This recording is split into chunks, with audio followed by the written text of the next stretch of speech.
Welcome, Pewter Report readers, viewers, and listeners, to a brand new edition of the Pewter Game Day Show, brought to you by our friends over at Walk-Ons.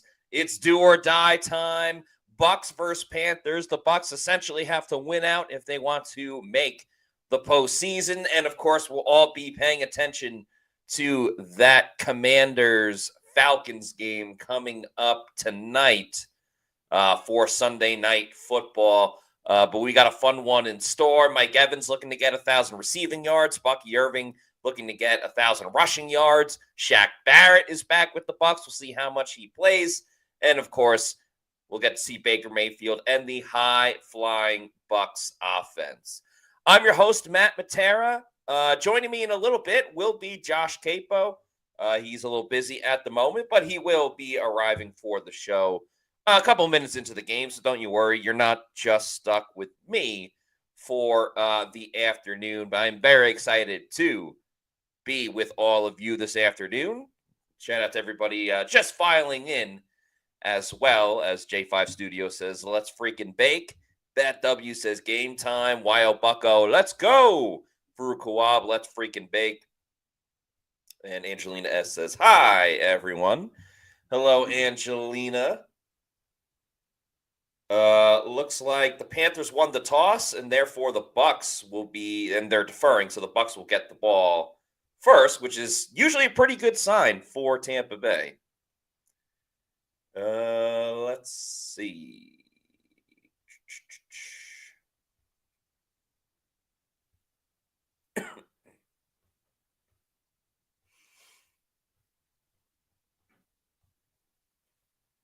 Yeah, Shaq Barrett is inactive today, so no Shaq. And yeah, Bucs are going to get the ball first. Let's get the ticker tape rolling. I mean, it makes sense that Shaq's not playing. Like, he literally just signed with the team the other day.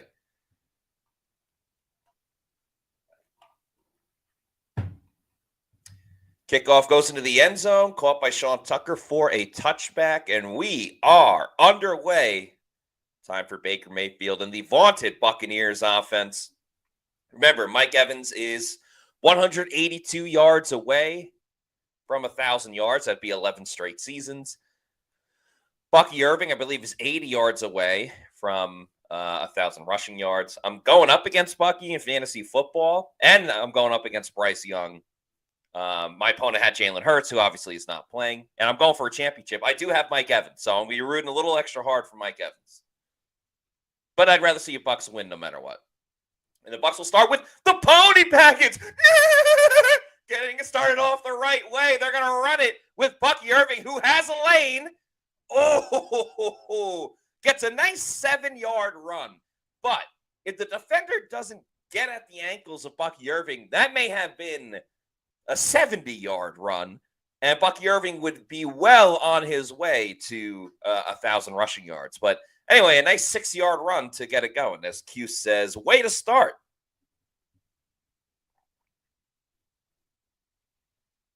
Man, he was so close to ripping it. Jalen McMillan goes in motion as Baker heads under center. They run it with Bucky on second down, who has a first down, and more. So already getting to midfield almost is Bucky Irving.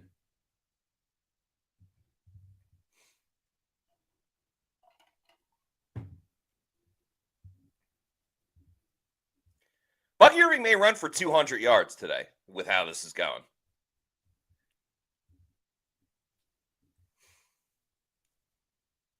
Yeah, 2 rushes for 16 yards, averaging 8 yards per run.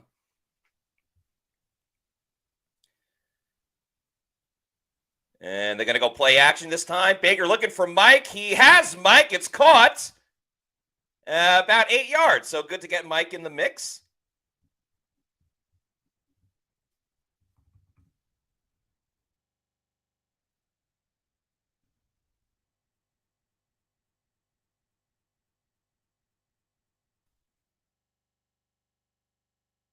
All right, so 3 positive plays.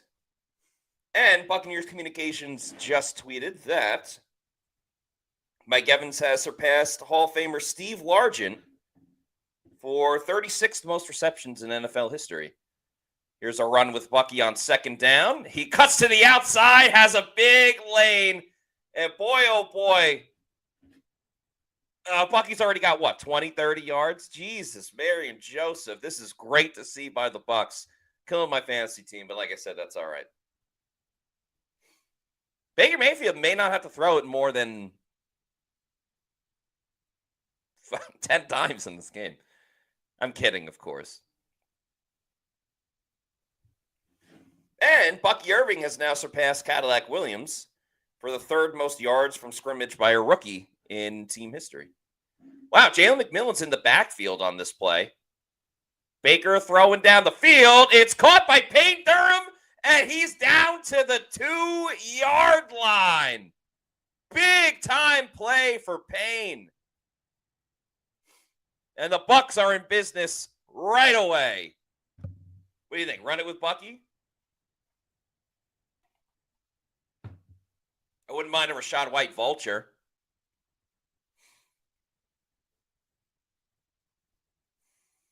Maybe a little fade to Mike Evans? No, Bucky's in. All right, they're going to run it with Bucky. Good for Bucky. Wouldn't mind a play action to Mike, though. Give it a Mike. Give it a Mike. Give it a Mike. They're looking for Mike. Throws to the end zone. Touchdown, Tampa Bay. Mike Evans with the touchdown. Every yard counts, and the Bucs are on the board first. What a start. What a start. Mike Evans.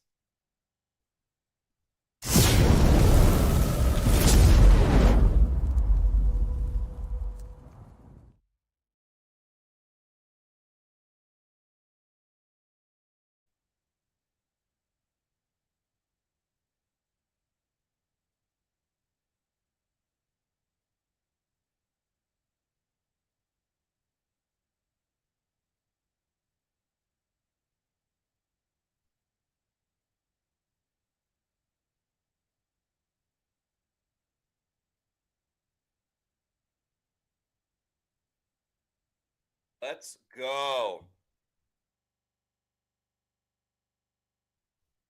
Big Mike with the tutty.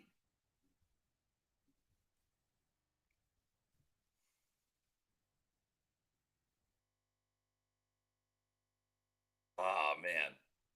Hopefully the Bucs defense came to play. We know the Bucs offense can play. And some more stats for you. With that touchdown, this is all from Bucs Communications. Mike Evans has tied Tim Brown and Don Hudson, both Hall of Famers, for the 21st most total touchdowns in NFL history.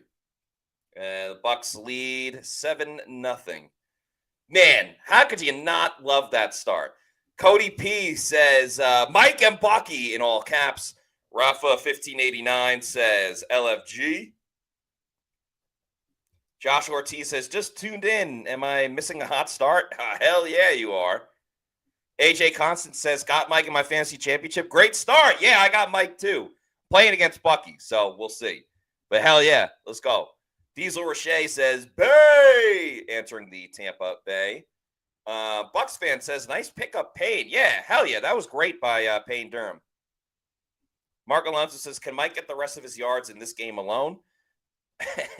We'll see. It's going to come down to the Bucs defense. Can the Bucs defense get stops?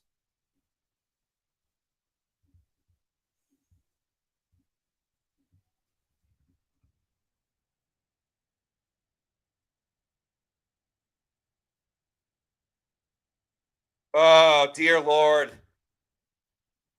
Bring the Bucs defense some positive energy.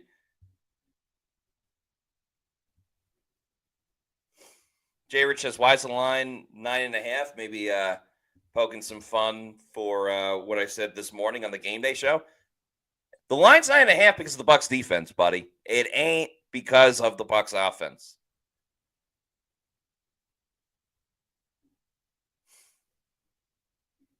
Dominique Marshall says, come on, defense. Got a hot start by the offense. Let's keep the momentum. Yes.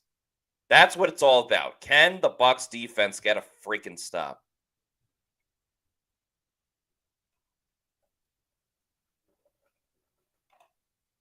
A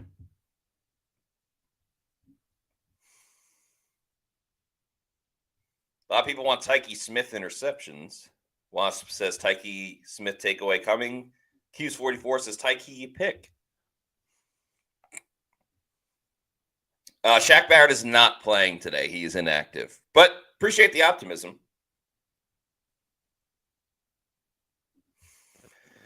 Oh, boy. Remember, no Chuba Hubbard in this game for the Panthers.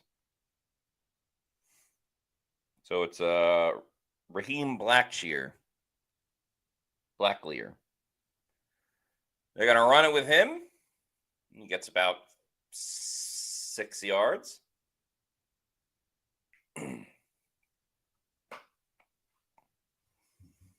Matthew Almeida says, seems like the defense is always in question every week. Yep. Man, 10 touchdowns for Mike Evans. And Jordan Whitehead is back. That's good to see.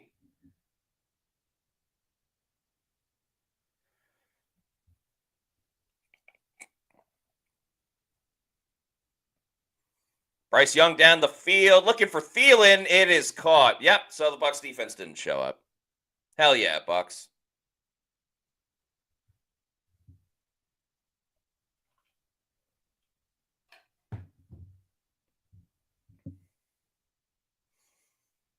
This is a good throw by Bryce Young, and Thielen's a good receiver. He's still got it.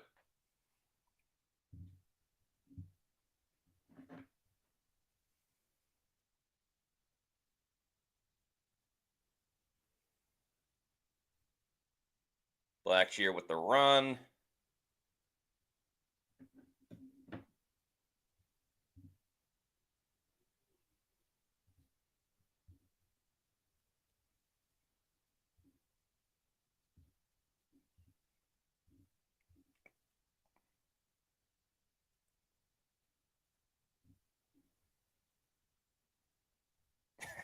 MJRVI says, so we'll need to score 40 to win this, huh? Yep, that's how it's going to go.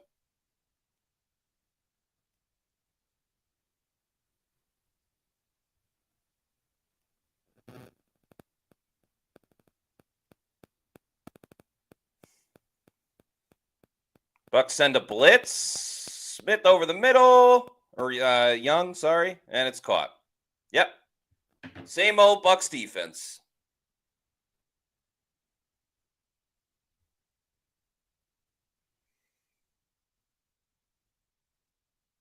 Man, this is just brutal to watch.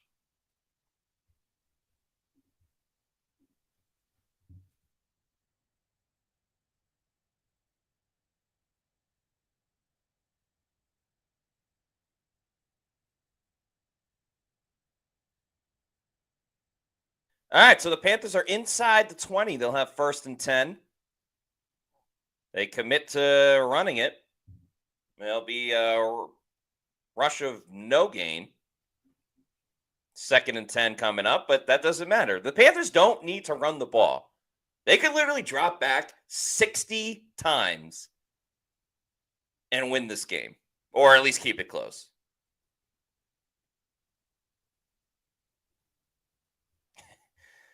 Kenny Cake says, the effing coverage, come on, this is exhausting, and it's just one drive.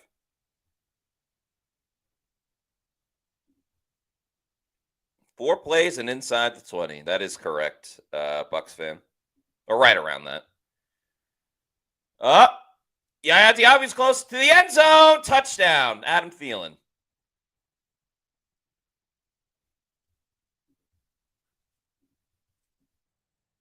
Back in it.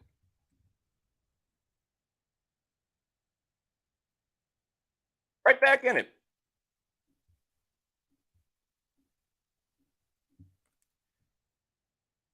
Ay, ay, ay, ay, ay.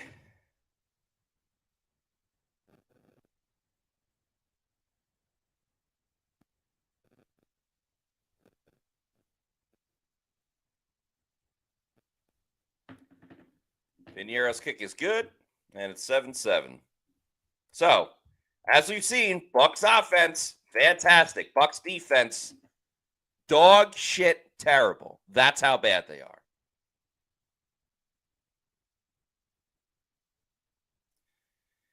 Good God Almighty.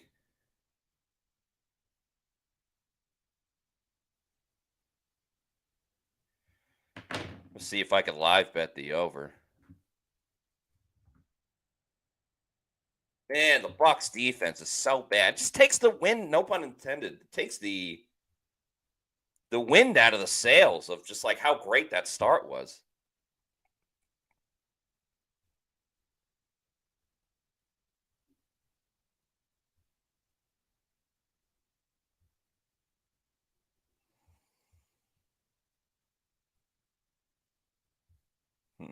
Let's do, yeah.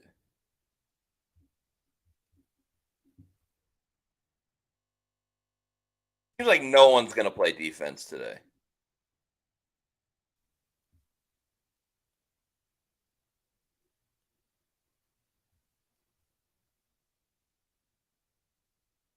There we go.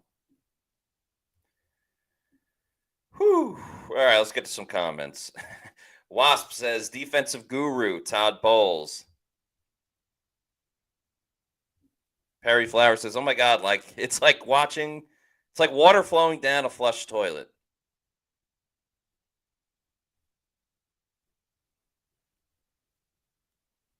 Bat W says, our secondary is garbage. Christopher Oxentine. Jamel Dean didn't try that drive.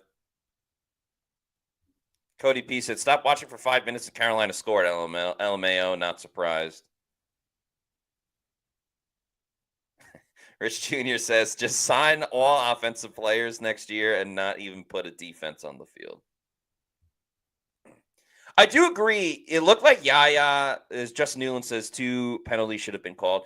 It did look like Yaya got held on the touchdown pass coming around the edge. I don't know. Yeah, I agree. Probably should have called one, but they didn't.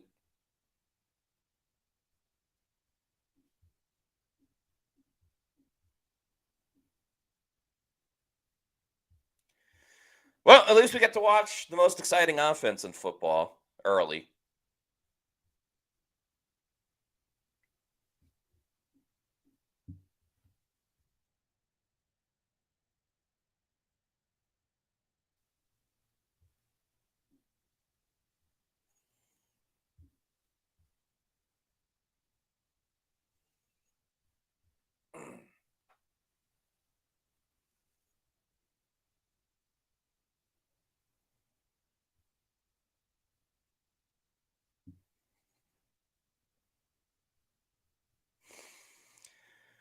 Oh, boy. Jay Rich says, Tampa's turning into the Bengals South. Yeah. Q44 says, way to take old Mo away. That's right. Momentum. Out the door. Okay, second drive for the Bucs. They started with some play action. Baker has plenty of time, throws over the middle of the field, and it's caught by the greatest offensive player in Bucs history, Michael Lynn Evans. That's a first down, Tampa Bay. So they get to around the 45. Did he catch it? Yes. Not even a question.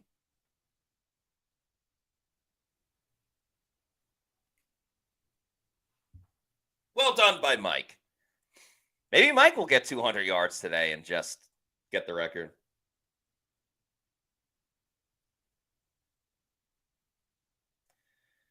Bucky making a couple people miss a hard-fought 3 yards.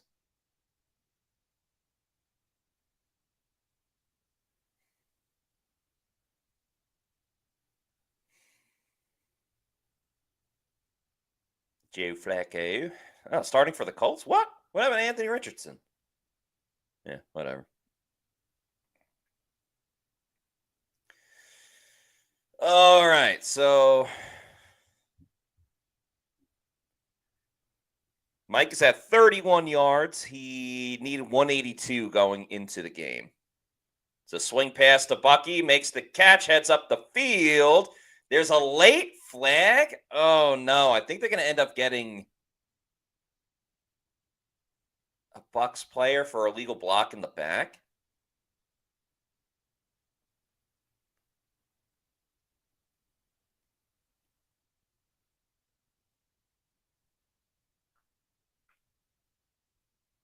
No foul?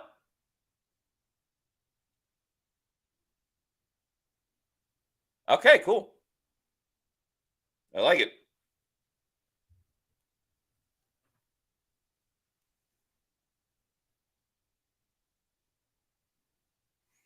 Another record was broken. Mike Evans has tied Jerry Rice, Derek Mason, and Travis Kelce for the fourth most consecutive 60-catch seasons in NFL history. So look at that.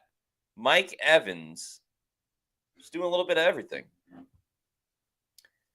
And what's all the commotion?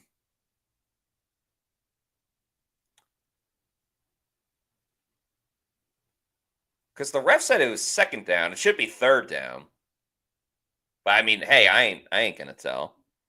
I do have something to tell everybody, though. It's that Josh Queipo has arrived for the show. Josh, it's been a hectic first two drives of the game for the Bucs and the Panthers. But how we doing, my man? I am well, Matt. It feels like the Bucs and the Panthers took a cue out of my morning because I had a hectic morning. Just literally rolled in from Alabama. Roll Tide. Well, hope everything is okay. Not hectic in a bad way. But, no. We because it's a winter break for our kids from school. We give them an opportunity to go see their grandparents, and so nice. They live just outside of Destin. For the viewers who know where Niceville, Florida is, and we always meet about halfway in between. As Bucky Irving picks up the first down there, and Payne Durham lost his helmet. So we meet them about halfway in Alabama. Everything went well on the way down outside of having to drive through the people who live in Tampa know about this, the tornado watch. Yeah. Wow. Devin Culp just made a catch. There's a flag on the play. I have a feeling it's coming back. Okay. I'm a little bit behind you on that. Okay.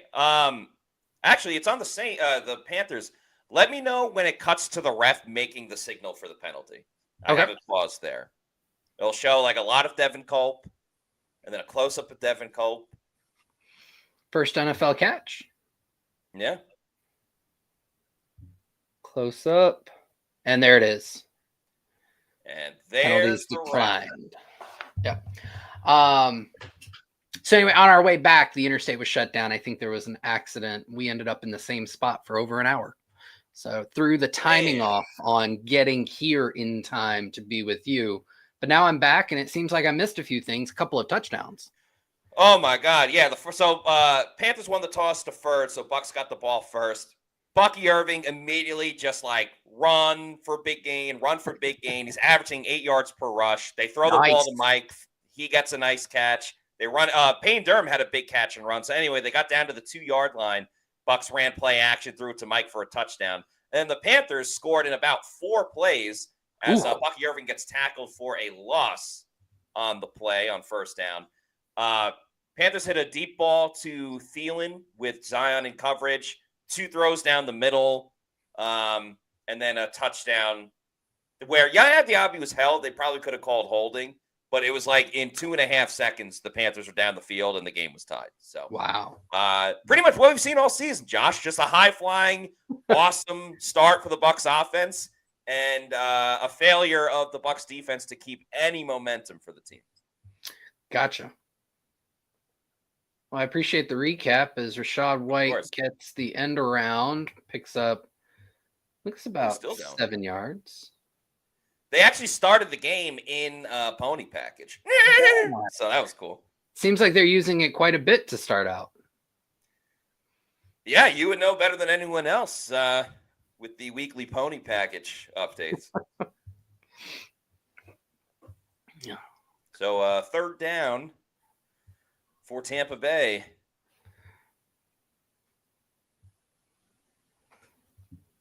Baby Boy to Demand says, love that Colt got a catch. Yeah, that was cool to see. Tight end showing up big in this game early on. Yeah. 4 seconds to go on the play clock. 3rd and 7. Panthers bring a blitz. Bucs pick it up. Baker throws over the middle. It's caught by the Culp of personality, Devin Culp again. That one's going to stick. Yeah. Looks like the Bucs ran just all deep curls, and Baker was just able to find the soft spot in the zone. Feels like just based on how that first drive went, you describing it, it looks like Baker's kind of locked in. Very locked in. Yeah, he's hit Mike twice. I don't want to say it out loud, but when he's throwing it, the players on his own team are catching it. I'll just leave it at that. All right, 1st and goal for the Bucs. They're going to run it with Bucky Irving. He's somewhere in that pile. Tough to tell sometimes. And this is something fans have been calling for. Bucky does a great job of kind of getting the team down to the goal line, and then can often be subbed out for Sean Tucker or Rashad White. Yeah. Looks like Liam Cohen's going to stick with Bucky down here at the goal line. I wouldn't mind another Mike Evans touchdown for fantasy football championship purposes. 3 more yards to 1K as well. Yeah. Got 3 receivers on the right-hand side. Now McMillan goes in motion. They run it with Bucky again. He's stonewalled at the line of scrimmage.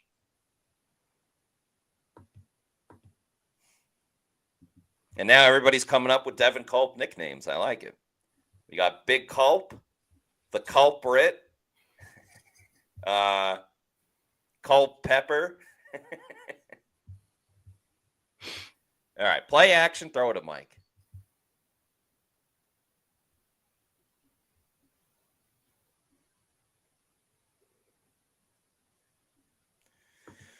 Third and goal. 2 minutes to go here in the first quarter. Baker looking to his right. He's going to step up the middle. He's sacked. Damn. Did you kind of see pressure getting to him there? It looked like he kind of committed to running right away. Yeah.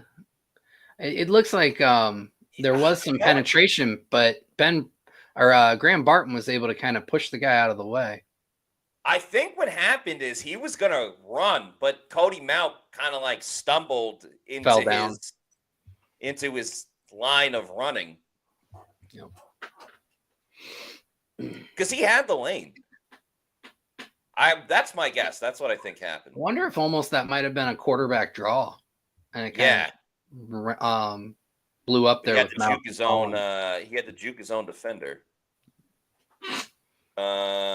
Anyway, the Bucs regain the lead, and the kick is good.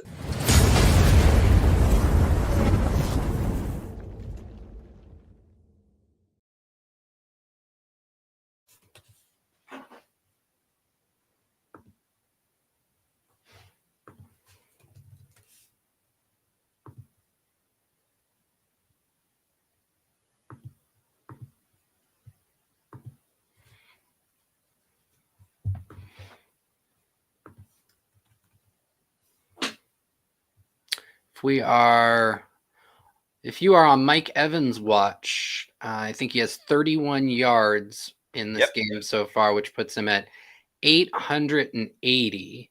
Now just a $120 away from. Is that right? Do I have that right? 880. Yeah, he was 182 away. No, I'm sorry. He's at 849. That includes the 31 today. So he's 151 away from eclipsing 1,000 yards. Yeah, I mean, perfect scenarios, he gets 200 yards today and doesn't have to worry about it next week. But I think a realistic best case scenario is he can cut it to like needing 80 or so yards in the last game of the season. I think that's realistic. Yeah, I was thinking like a $150. So that would mean like 50 yards left. So yeah. Just a casual 150-yard game from Mike Evans, you know. I think it could happen. I mean, Carolina's defense has not been great this year, and they're without their absolute best cover corner in J.C. Horn. So I feel like the conditions are right for him to kind of go off on one of those. I agree. Let's see. That would be the second highest total of the season for him. If you had to guess how many 100-yard games Mike Evans has this season, what would you guess? Mike has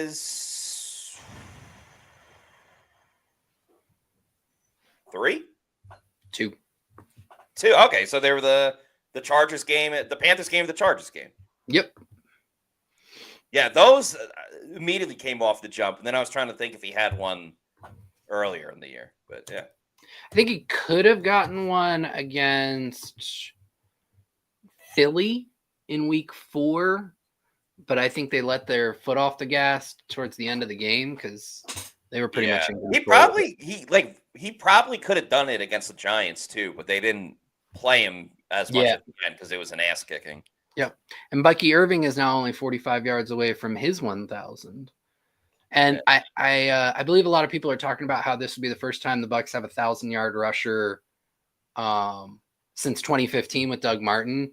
And I think that's a little disingenuous because Rashad could have had 1,000 last year, but there were like multiple games where at the end they just needed to ice it, and he literally went to a knee on explosives. Well, that's true. Okay, Panthers. Young's gonna run. Wow, look at that. Yaya Diaby in pursuit. By the way, I love this comment from Rich Jr. who says, "I'm telling my kids that our defense is what happens if you don't eat your vegetables. That ought to scare them to death."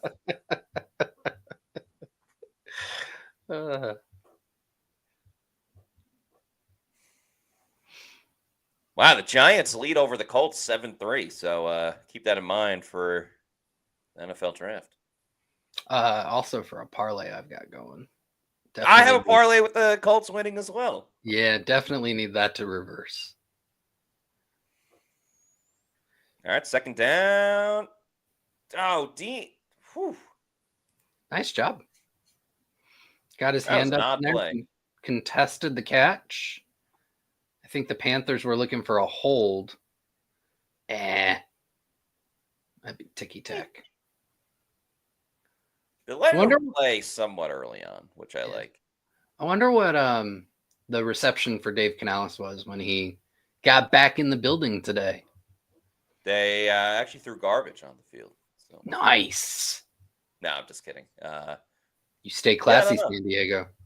I guess we'll have to. Well, that's why they lost the team. Woo! I'm just kidding. Oh, Kalijah Cansey up the middle, and he says good night, Bryce Young. I believe he takes a 3 and out for the Bucs defense. Holy criminy!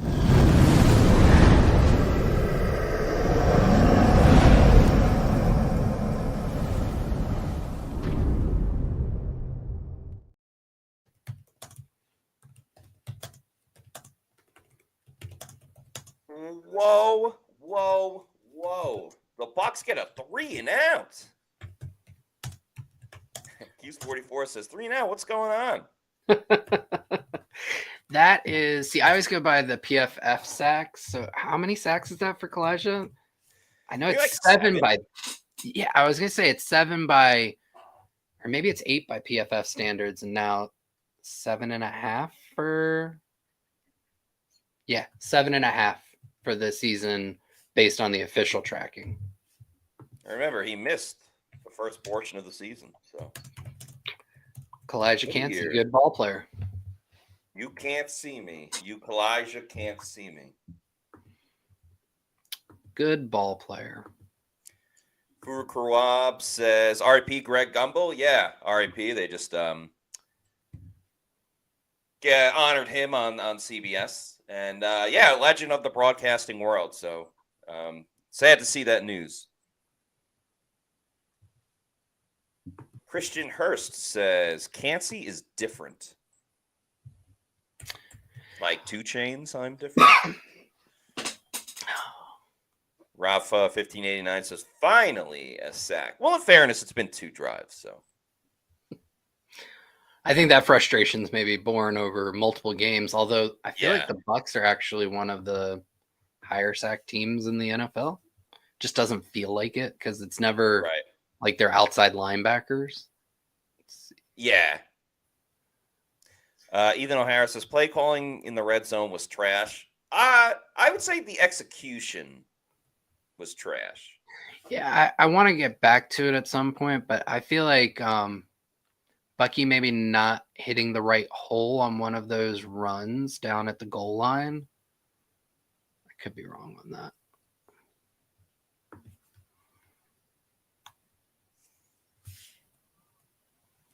Mark of the Wise says, and the sacks are never when we need them in the fourth quarter. Well, you love a sack on third down because it ends a drive. Yes. So I would say for where we're at in this game, that's a pretty good place to get a sack. And we have to give a shout out to Will the Brewer, who says, what's up, y'all? Came down from Chicago/St. Louis with the whole crew with the beer emoji in the upper deck. Loved that sack. Hell yeah. So cool, Will, that you are listening to us while watching the Bucs live at Raymond James Stadium. So thanks for your support. Thanks for hopping in. We appreciate it and we like seeing it. That is very cool. 3, 6, 9. So we're going to start the – sorry, go ahead. I was just going to say Bucs are tied for, it looks like 11th in the NFL in sacks this year at 39. And a few of the teams they're tied with have already played. The Cardinals, the Chiefs have already played this week. So good chance they probably get into the top 10 after today, which is usually where a Todd Bowles defense is. What's, I think, frustrating for fans and very valid for them is that it's very hot and cold. There's not. Okay. Sorry, the punt going to Trey Palmer bounced. It took a good bounce for the Bucs, but I thought it was going to hit like one of the players going down the field, but it didn't. So, the Bucs, it's very like hot or cold. There are some games where they're going to rack up 3 to 5 or even more sacks, and then other games where I want to say against the first game against Carolina, I don't think they brought Bryce Young down at all, like 0. Right. So, I get the frustration there. So in the aggregate over the course of a full season, they tend to be top 10 almost every year. It's just how they get there that can be maddening. Yeah, it's not the cleanest of roads.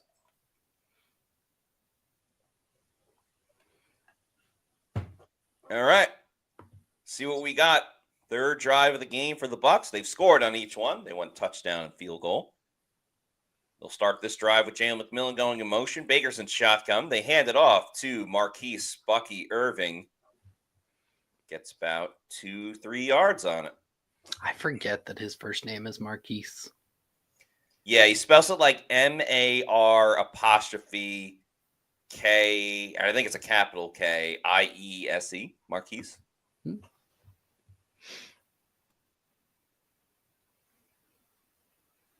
Yeah, it's the second quarter of doom for the Bucs.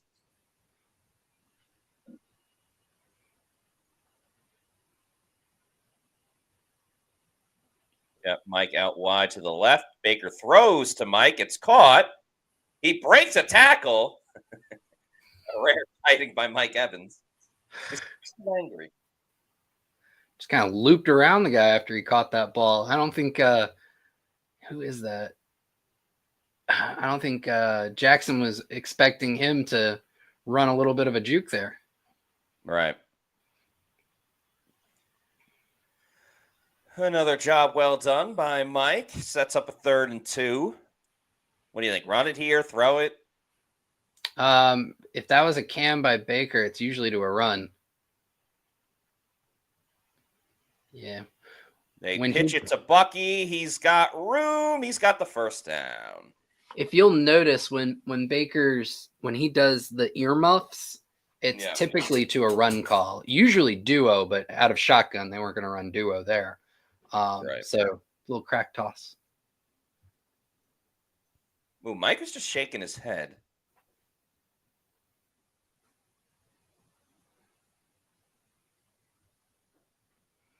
He's going to sit this one out. Maybe he's like, why are you taking me out? I'm Mike Evans. which I would agree. I'd say, yes, you are Mike Evans. Oh, Sean Tucker's in the game. They go play action. Baker throws on the run. It's caught by Rakim Jarrett. There you go, Mother Tuckers. The play action boot there was able to successfully fake out Jadeveon Clowney. Yeah. Which is interesting. It's the Bucs playing off of one of their tells with Sean Tucker being in. You figure it's probably going to be a run, and Clowney absolutely bid on the run action, and Baker was able to boot around him, and then they go right back to throwing to Tucker. So a good question here from King the 7th. So White getting punished for last week. Interesting. I mean, we don't know that for a fact, and he did have a run earlier in the game. I doubt it. No foul on the play. Again, this is the second time that they've thrown a flag and then it said there's no picked penalty. It up. So come on, yeah. Let's get together. I doubt that this is a punishment for White. It's not Todd Bowles' MO. If you remember, Bucky Irving fumbled late in the first Falcons game. Yeah. He wasn't punished the following week. I think that this is just Liam Cohen trying to get Tucker some looks, which they haven't been able to do over the last couple of weeks, even though he stated it's something that he really wants to do going forward. An end around to Cam Johnson. Johnson to the outside, has room and more. And a flag. Gets to 22. Come on. And usually on these end arounds, we know what that flag is. Yeah. Although he's pointing to the Panther side. Oh, it's against Carolina. Whoa. All right. Illegal hands to the face. So that's not even the gain. It's another 15. Yeah. Yeah, we know what these penalties are. Not Josh.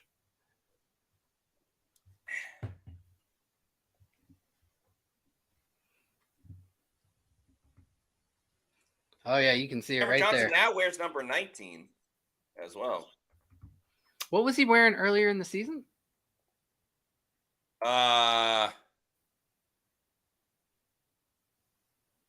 Maybe I'm thinking about, I don't know. Scott said something today on the show. He's like, oh, he's 19 now.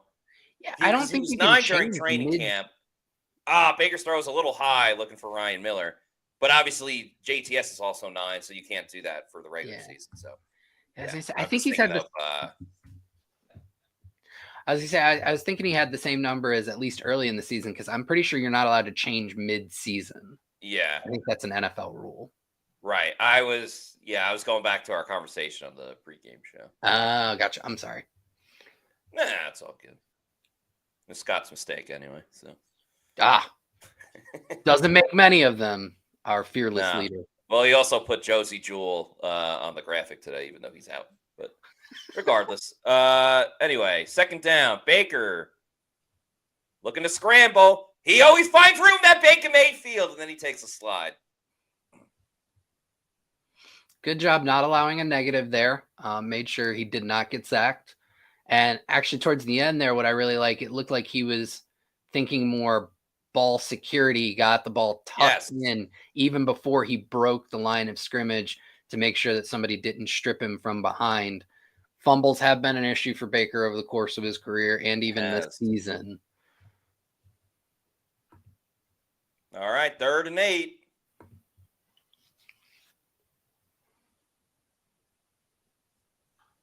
Three seconds on the clock. Got to snap it. They do. Baker looking. Steps up. Has time. Throws down the field. Ooh, was looking for the cult of personality. Oh, there's Cliff, our photographer. He's wearing the blue shirt and then the beige over it. Yep. Good positioning by Cliff, but that does not help the Bucs. They will have to settle for a field goal. Good pass protection all the way around. And what I really liked from this is Baker stayed in the pocket, moved up in the pocket, continually kept his eyes downfield. He was looking for an option there. Obviously didn't connect with Culp, but the process was really good kind of all around there. Okay. Chase McLaughlin's 34-yard attempt is up, and A little dicey at the end, but it is good. Bucs extend their lead to 13-7.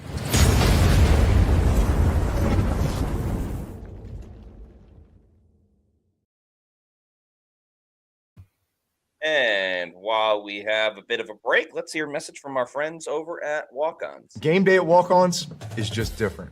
And it starts with the way our teammates prep each dish from our scratch menu. No shortcuts. We are hand cutting every single mozzarella log straight from the block. Hand peeling, stuffing, and bacon wrapping each voodoo shrimp. Hand carving ribeyes for our steaks and po' boys. And hand slicing, then tossing our boneless wings in our house-made sauces. With wall-to-wall TVs and food like this, why would you want to watch anywhere else? That's game day. The Walk-Ons way. That's right. Walk-Ons is one of the best places to be when it comes to enjoying a sports experience, watching the games, wall-to-wall TVs, as Wasp says as well. And happy hour every single day during the business week, including Tuesdays. You have all day happy hour and $5 Tito's.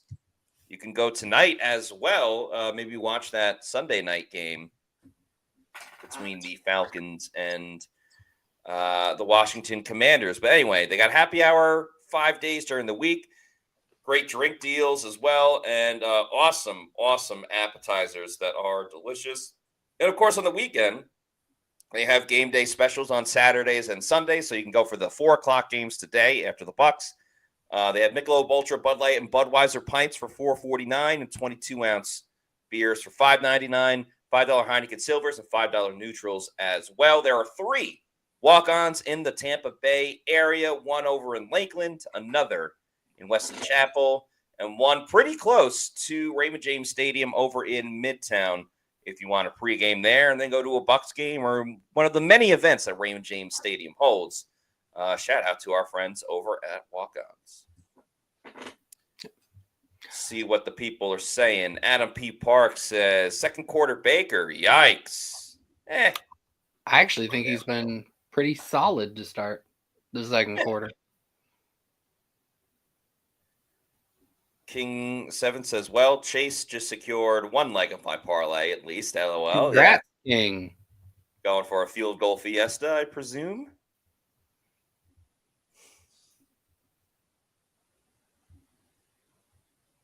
Ethan O'Hara says, crazy, Josh, with 3 exclamation points. Should be 21-7. That's not Baker's fault, though. Elaine Abraham says, what do you mean, yikes? He has like 3 incompletions.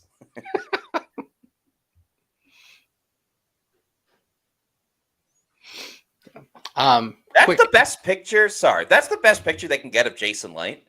Well, they don't have Cliff. That's true. Like, it looks like he's trying to not turn his fart into a shard. That's what that picture looked like.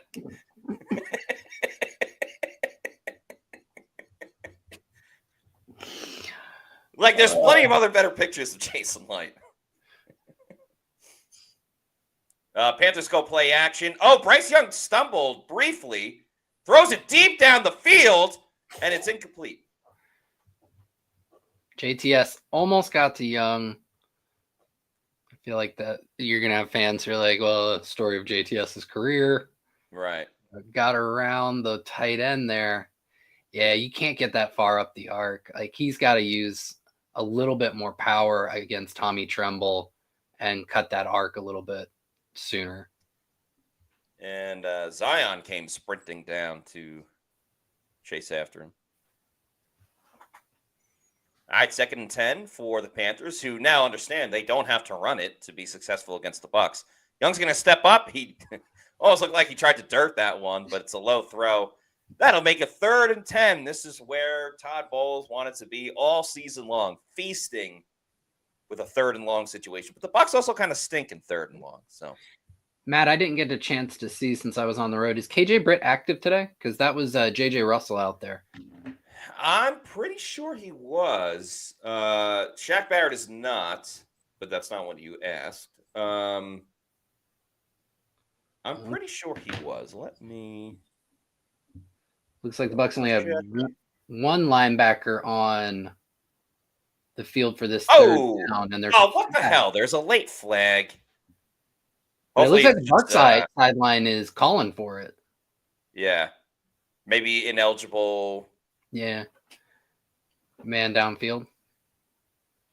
I'm sorry. Who are you asking for again? If KJ Britt is active.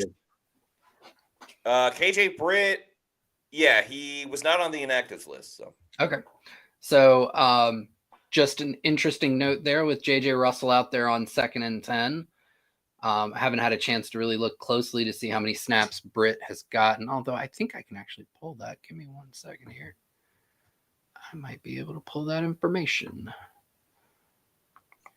2 straight 3-and-outs for Tampa Bay's defense. And they also pushed out the screen pass. So, well done.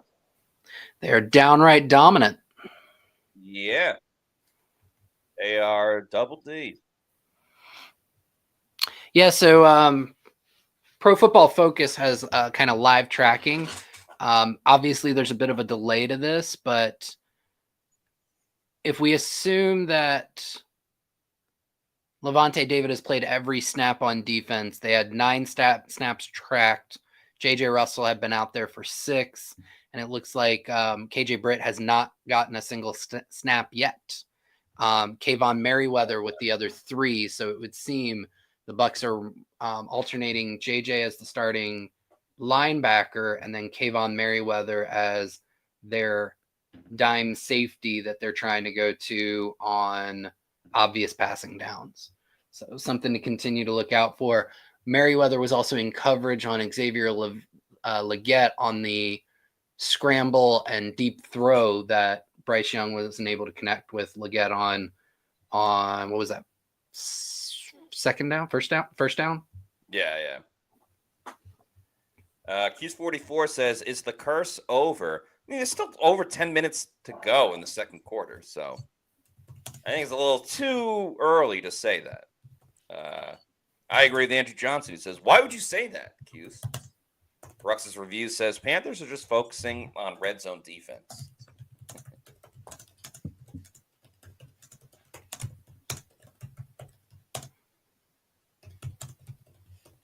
Red zone. Mark of the Wise says, let's make it 20-7 and keep the foot on the gas. Q's44 says, sorry, excited. I like this comment from the Loot Group, Life on Our Terms. There should be 207 likes. I agree, Loot. Please like this video. Helps the algorithm. Yep, all that good stuff. Rafa 1589 says, we need some TDs. They could use another one for some cushion. Diesel Roche says, run those likes up. That's what I like to see. Your comment gets a thumbs up from me.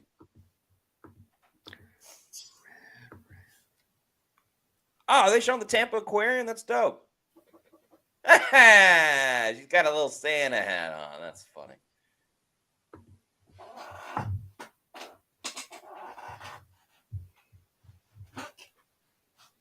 Josh, can you name what SCUBA stands for? I feel like I've asked you this before on the show. SCOOB? SCUBA. SCUBA. Oh. As it relates to... like the acronym. I cannot. I don't know if you've ever asked me this before. Maybe I haven't. Anyway, for those wondering, SCUBA stands for Self-Contained Underwater Breathing Apparatus. Oh. So there's your fun fact of the day. That makes sense. And Sean Tucker got the first run. There you go, Mark of the Wise.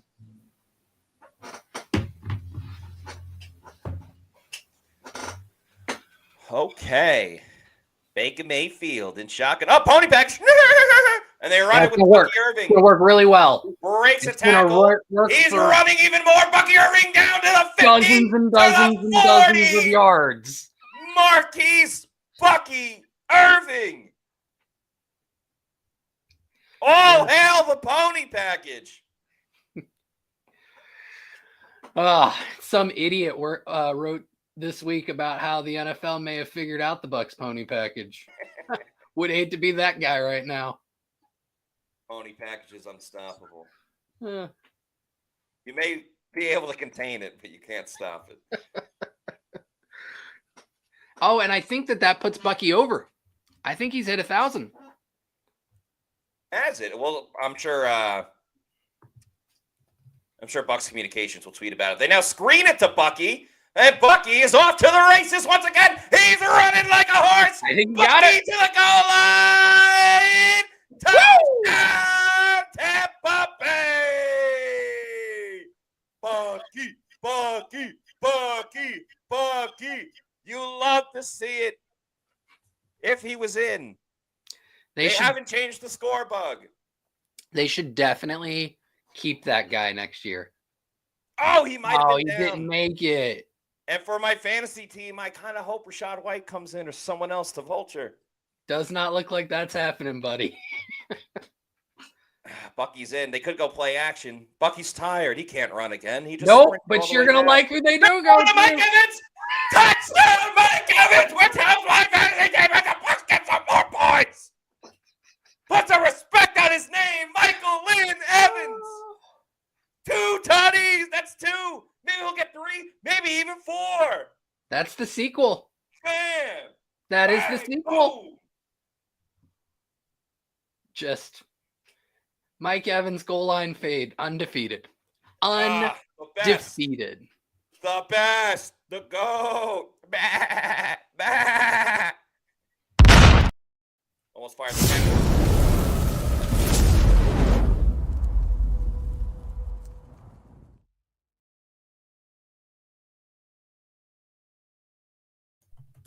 That was dope.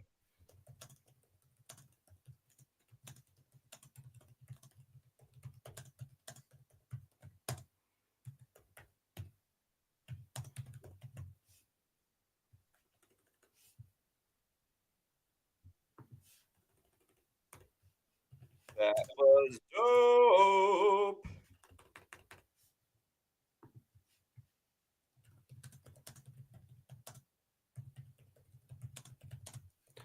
That is that drive was basically the 4 things the Bucs do the best this year. If you think about it. Yeah, it really was. 21 personnel, run the ball, screen game, Mike Evans. It's a simple formula, but it seems to work.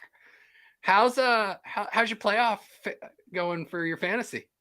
Dude, so like we need a little bit of a backstory. So I'm in a 12-team league. It's a lot of my great friends from back home in New York. Anyway, so it's a 12-team league where typically 6 teams make the playoffs and, you know, you go from there. This year, we vote on like rules every year. This year, we voted to add in a 7th team to make the postseason. I am that 7th team. Ooh. And I got in and I beat my brother in the first round by like less than a point. It was wild. Then I beat my best friend in the second round. So now I'm just on this Cinderella story run, being the 7th seed in the championship. I'm playing against my buddy who is the number 1 seed, 12-2 on the season. Right now I'm up 93-44. Wow. And, you know, he's got guys going now. He's got Bucky. He's got Bryce Young. He had Jalen Hurts. Jalen Hurts obviously is injured. But anyway, he's got Amon-Ra St. Brown, Tucker Kraft, and Justin Jefferson still to play. I got Bijan still to play. The Lions kicker, Bates, and Jameson Williams as well. So I've got myself into a solid cushion. Can't let up just yet, but Mike scoring all these freaking touchdowns has been pretty sweet, especially with Bucky Irving taking it to the 1-yard line so Mike could then make the catch. Has been wonderful. So, thank you, Bucky Irving. Thank you, Mike Evans. All right, couple things. Number 1, glad to see Hollywood Squares coming back. And I love that they got Nate Burleson to be the host. I know that completely 180'd from where we were talking. It's just my squirrel brain squirreling. I am so happy for you. I hope you do win it. And then I hope the 6 other playoff teams don't try and screw things up next season and say this 7th seed was dumb. We're taking it away. Yeah. No, I got people rooting for me. I have some good, supporters. Good. And then I was going to give a quick around the NFL update. I was also going to ask, are you taking the over on the average number of Bucs fans who normally watch Sunday Night Football watching Sunday Night Football tonight? If the Bucs win, then absolutely over. If the Bucs blow this and end up losing, then they're probably like, you know what? Screw it. I'm going to bed. That's fair. Screw you guys. I'm going home. Although I would think they're still engaged, because if the Falcons lose tonight, if the Bucs were to lose this game, which the Bucs should not lose this game. They shouldn't have lost this game even before the game started. Now that they're up 20-7 in the second quarter, they absolutely should not lose this game. And if they do, everyone in the building should be tar and feathered. Just old school punishment there. Or history Panthers of the world. Run it. I was just saying, Panthers running it, trying to establish that. Oh, KJ Britt's in the game. History of the world part 1, like, the beatings will continue until morale improves. Right. But if the Bucs were to lose, if the Falcons lose, the Bucs could still win the division next week if they win and the Falcons lose to the Panthers. I believe that's still right. That is true. And then after this play, I'll do a quick score update around the NFL. 2nd and 7, little end around. Yeah, Bucs sniff it out. Sniff it out. Yep. Opportunity for 3 straight 3-and-outs coming up on this play. What? I'm not going to do that around the NFL. We're gonna key in here. We're gonna lock in.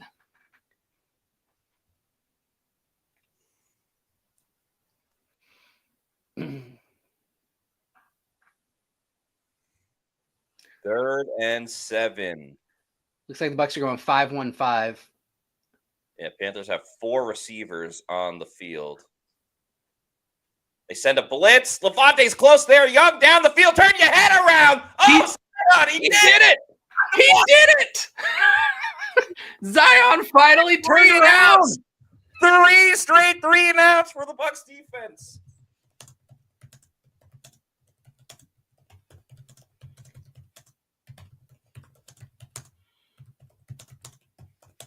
Wow, the Bucs defense clamping down in the second quarter.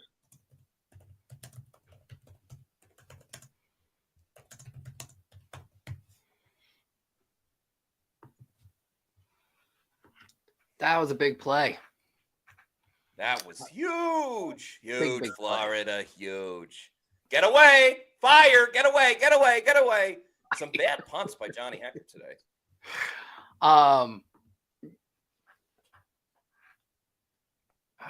That is the number one thing that Zion's going to have to work on in the offseason. Started off really well this season. He's kind of regressed since the bye week, where the rest of the defense, for whatever you think about them, and you can talk about the level of competition, rest of the defense has gotten better since the bye week. You can debate on how much better, fine, whatever, but he's one of the few players on defense where I would say there's been regression. And a big part of that is because Zion struggles when he's in man coverage like that and he's got his back to the quarterback. He struggles to turn his head around. You and I were both like screaming for it as the ball was delivered, so that he can make a play on the ball. You saw it earlier in the game. I think I saw a replay of the Adam Thielen, the slot fade. And I think that he had in the the first drive. Yeah. And it looks like that was Zion in coverage and just couldn't get his head around. And you finally see it there. Like, that's a big, if he can do that, if he can make that jump from year 3 to year 4, it really sets him up to be a consistently top 15, top 10 corner in the NFL. This comment cracked me up. Benjamin Will, in all caps, says, give Todd Bowles ownership. We went from moving on to Todd Bowles to letting him be a part owner of the team. You know, I think he's so difficult to define in terms of how good of a head coach he is, because he never gets credit for the things that he does well. And believe it or not, he does some things well. Yes. I think the biggest thing is, how many coaches in the NFL do we watch lose their entire teams on a 4, 5, 6 game losing streak? Yeah. Like they lose the locker room and it becomes the snow. Brian Daboll has absolutely gone through that this year. Like he's completely lost the locker room in New York. And you look at Bowles, and I would say Zach Taylor in Cincinnati, he almost has to go through it every year because they don't know how to win in October. And then like McVay did it earlier this year. Like the Rams are now in first place in the West, but there's not a lot of coaches who can do that and hold the culture, hold the locker room together. And that doesn't mean I'm sitting here saying Todd Bowles, absolutely deserves to stay as head coach next year. It's just pointing out that there are positives to him, and you have to weigh those positives against the negative. Jonathan Bott says, okay, that is a good point about losing the locker room.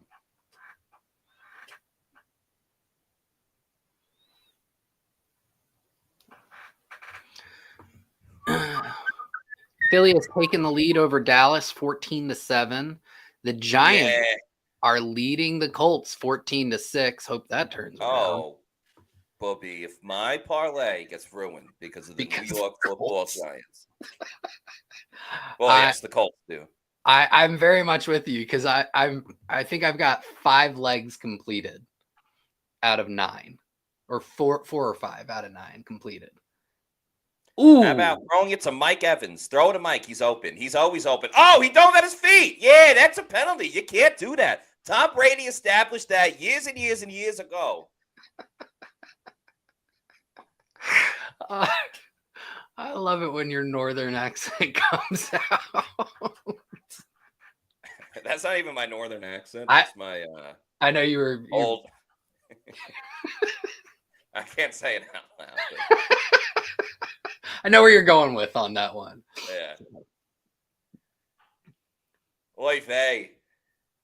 Yeah, just trying to completely decleat Baker Mayfield. Something that, will kind of get lost in the penalty there is the Bucs offensive line has been extremely good this year. I cannot impress upon that enough. The one thing they struggle the most with are those inside loops, those tackle end kind of stunts. Yeah. And it's the inside guys, and there's another flag. Gosh. Boo! Actually, make it a 5-yard penalty so they have to throw it, and then they have to give it to Mike Evans. Next level thinking.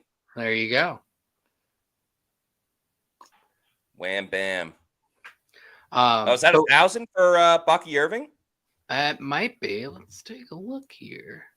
I think we're getting close, if we're not already there. Let's see if I can refresh it. Says he's at 75. I don't know if that's updated or not. That puts him at 995 if he's at 70. Oh, man.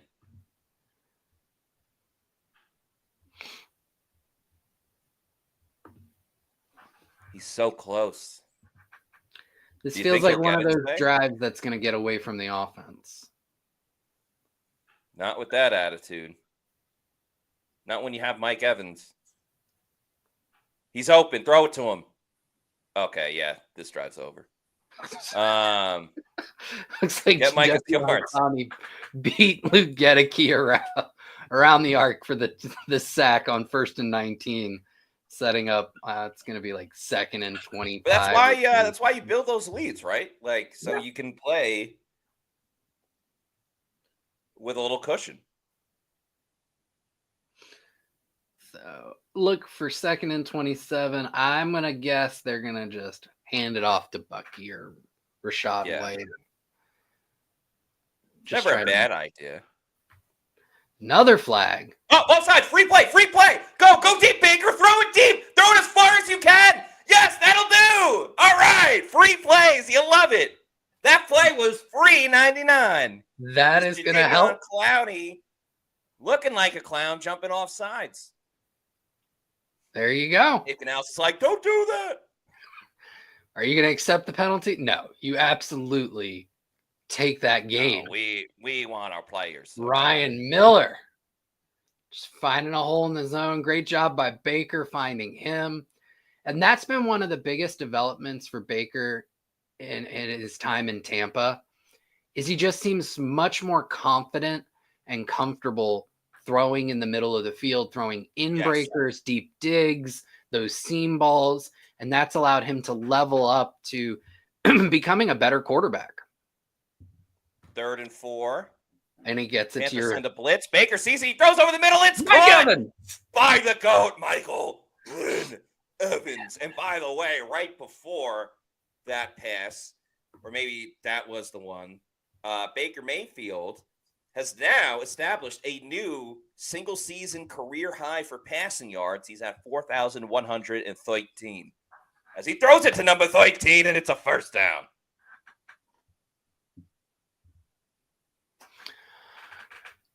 You know something? Yard counts. Yeah, I'll do it after this play here. Baker. Oh! Big throws! He wasn't ready for it. He just wasn't ready for it. Oh, Baker Michael. threw with such anticipation there. Oh, Michael, Bubby. So close. Oh. Oh, my God. The Giants are up 21-6. They are completely ruining their draft stock. This is hilarious. But not good for my parlay, but whatever.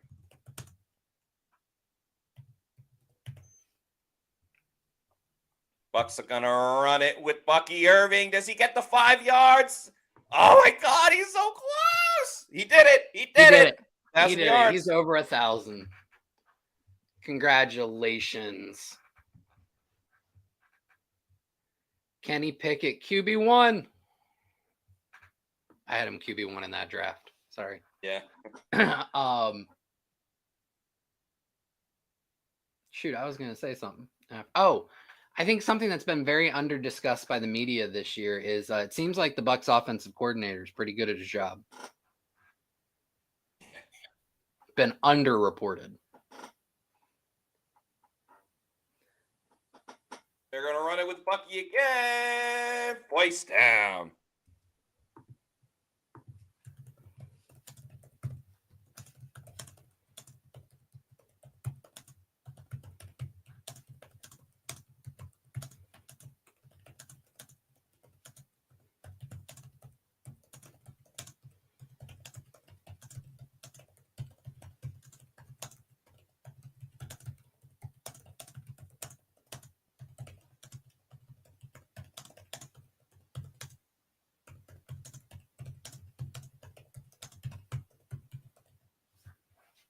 They're going to run it with Bucky again because he's so good and he's so fast.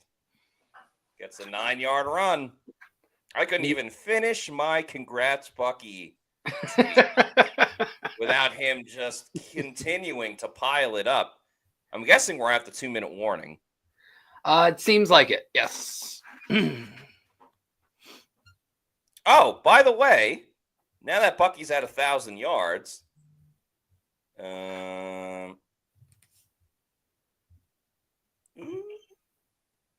congrats, Bucky Irving. On behalf of PewterReport.com, let us be the first to congratulate Bucky Irving on 1,000 rushing yards. The first to do it since Doug Martin in 2015. A job well done. He does it in 16 games, too, which is cool because obviously stats get skewed a little bit more now with the 17-game season. But Bucky will go down as one of the best, certainly the best running back draft pick that Jason Light has come with, but a fan favorite, an exciting player to watch. And he's under contract for 3 more years after this.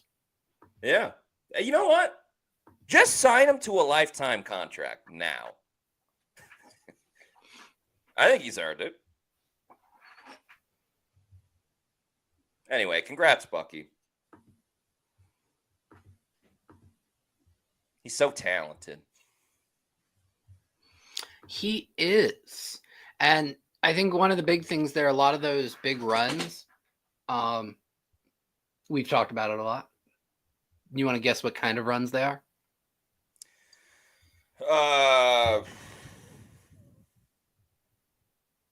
not zone runs. Correct. They're gap runs. Yes. And I think that helped. The name was blanking on me, but I knew they weren't zone.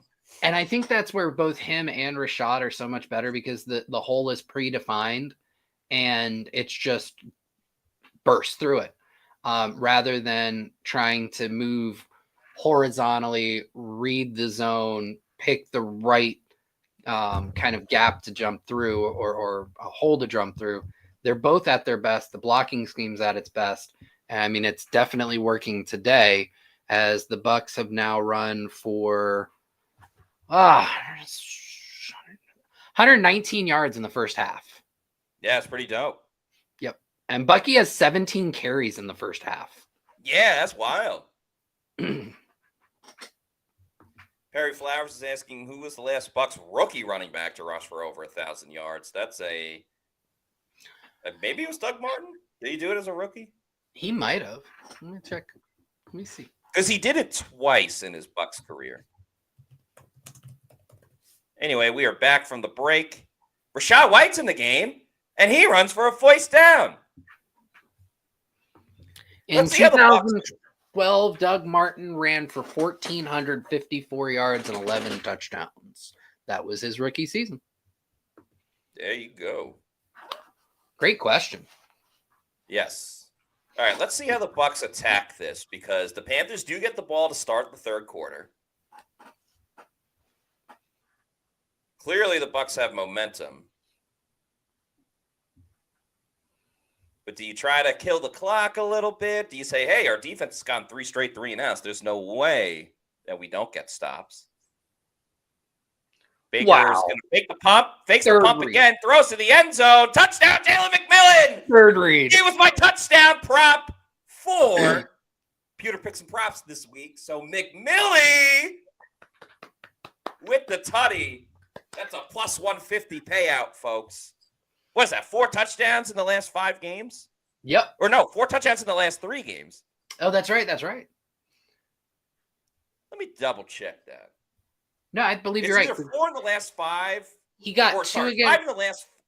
He got 2 against the Chargers, and then he got 1 last week, and then now 1 this week.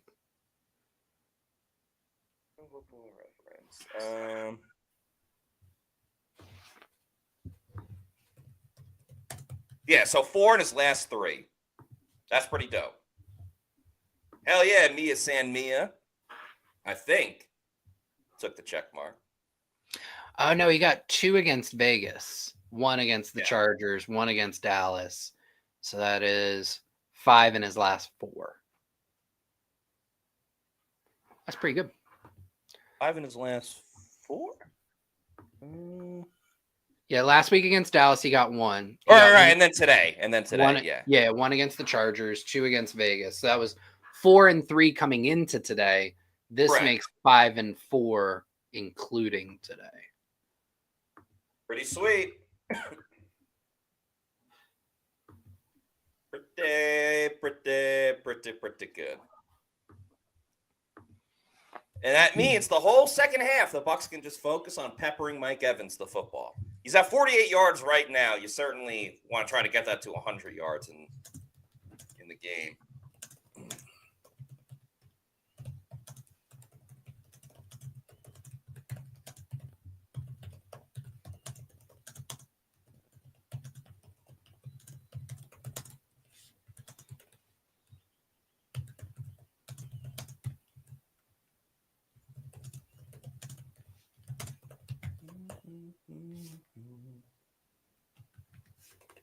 And I think that's really big. I mean, McMillan didn't do anything like special on that play.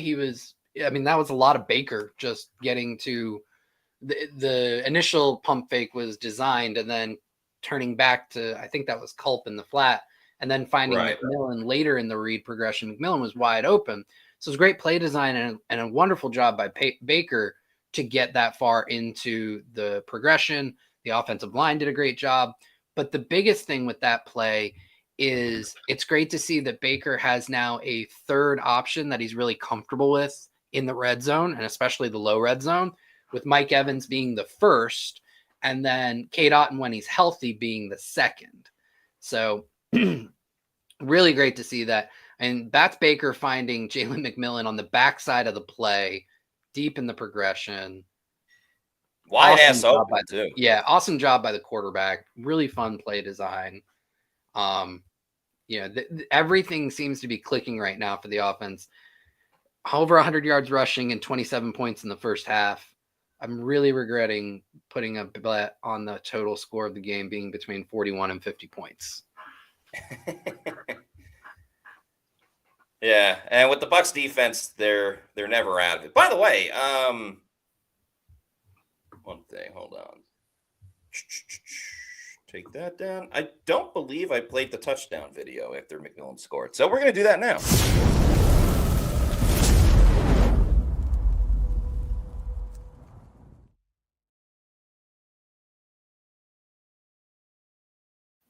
I'm feeling a little greedy. How about a turnover by the Bucs defense, and they score again?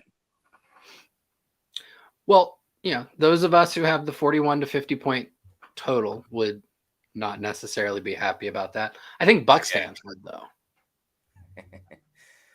Yeah. By the way, with the Giants beating the Colts, that's another good thing for the Cincinnati Bengals. And then if the Bengals somehow make the playoffs, we're looking at Bengals-Bills in that opening round, which would be dope. So I talked to a contact of mine in the industry, and he said that the number one thing that the people in the Chiefs building are worried about, this was a couple weeks ago, and I guarantee it still that holds true, is the Bengals making the playoffs. Really? Mm-hmm. Now, obviously, the Bills are probably still their biggest threat in the postseason, but they would rather the Broncos or the Colts get in as the 7th seed, of course, than the Bengals, and they're legitimately worried about the Bengals. If they have to play them. But couldn't the Chiefs just tank next week? Because the Chiefs, I think, play the Broncos. They kind of control the Bengals' destiny. So you could see that play out. And Andy Reid is not above resting his starters if there's not technically anything for them to play for. And they've already got the first seed locked up. So the only thing you're truly risking is you're essentially going to have 2 weeks off with not playing the last week and then the bye. The momentum factor. So, you could see that manifested by them resting Mahomes and Kelsey and D-Hop and some of their defensive starters, Chris Jones, and not giving it full effort, because if they lose, then the Bengals are out. Correct. All right, Young throwing deep down the field. Touchdown, Adam Thielen. Well, Adam Thielen, deep threat. Not in this year, 2024, except against the Bucs. Yeah, had a good first game, and now Panthers, remember, they get the ball to start the third quarter, so I respect the Bucs being boom or bust, just either quick touchdown or 3-0.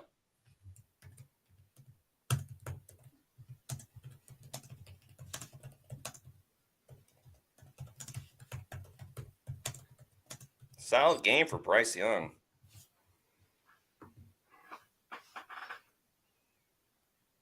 Yeah, it just took 4 plays. It's a quick one. I took a few props in this game. Let me double check if any of them are going to pay off. I predicted the Bucs to lose, but then my heart made them. I took them on the money line. Oh, wow. Yeah. Let's see.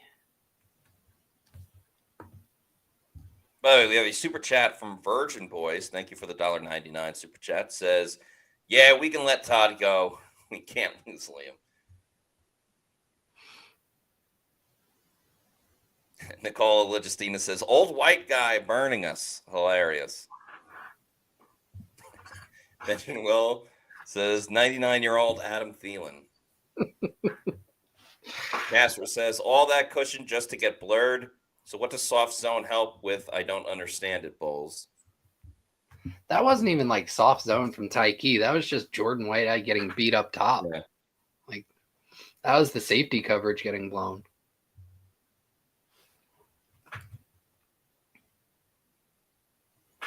All right. Bucs have 3 timeouts, 50 seconds.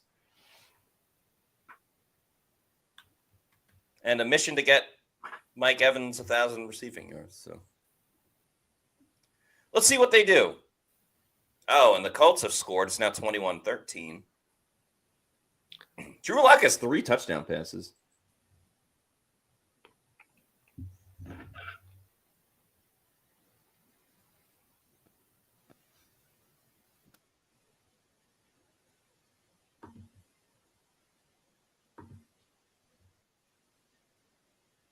It looks like there's a Panthers player down.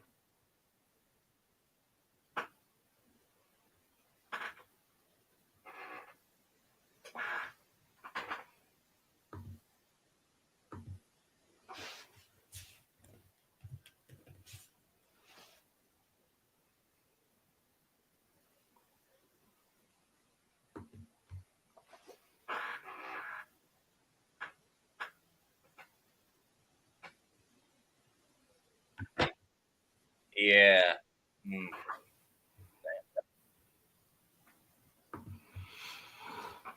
So, in addition to the Colts score that you just updated everybody on, the Eagles are up 17-7, 36 seconds left in the second quarter. New Orleans is losing to Vegas 13-10. That looks like it just went to half. Jacksonville's beating Tennessee 13-3, and Buffalo is up on the Jets 12-0. Since I finished there, do you think Rodgers is back next year at all? And do you think he's back with the Jets? I think he'll play next year. Now, there's this like story that came out that like him and Garrett Wilson don't get along, and if Rodgers comes back, then Garrett Wilson's gonna ask for a trade. I mean, if you're putting Aaron Rodgers over your star wide receiver that all he's done is ball out and could be a future Mike Evans in terms of getting 1,000 yards each season to begin a career, you got to go with Garrett Wilson over Aaron Rodgers. So with that, the Jets will ultimately make the wrong decision and probably go with Aaron Rodgers. So yeah, he's probably going to be back with the Jets. Well, then do you put any validity in the reporting that I think it was The Athletic did that Woody Johnson suggested benching Rodgers earlier this season? Yeah, and then the whole Madden rating thing. I mean, it's a joke of an organization. So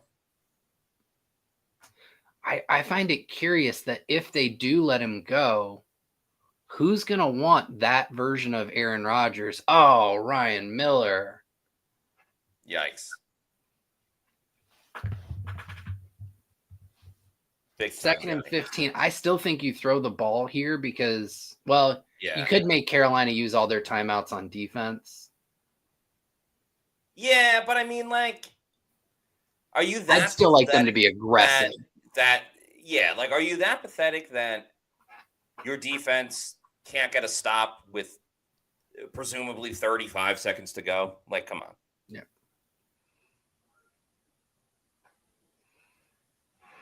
Baker looking. Hey, Ryan Miller redemption.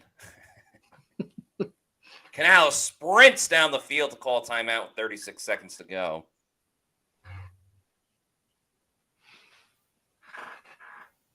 Yeah, I think maybe on this one you maybe do a draw or a screen, something low risk, and then force the Panthers to call their last timeout. I could see it. Well, I think they still have 2. Right, so if you force them to call another one, they're only down to 1. Gotcha, okay. 30 seconds.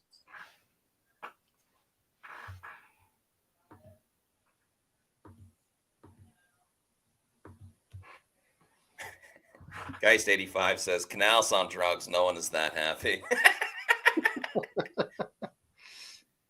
Throw to Mike. Throw to Mike. Throw to Mike. Throw to Mike. That's not Mike. Throw it to the cult of personality.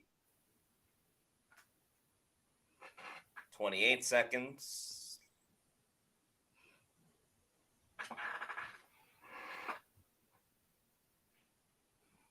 Yep, timeout, Carolina.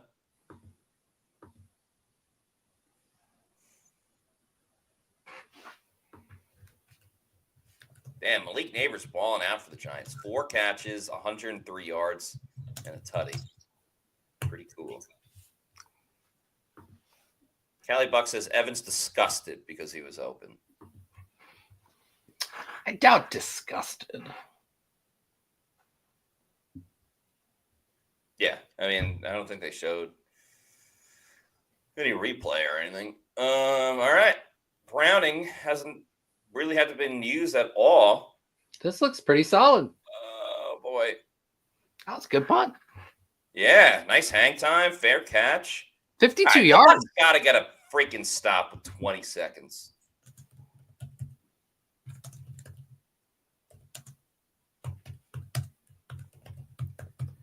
Buccaneer Bryce says, we must have been saving Culp this whole season for our magical playoff run.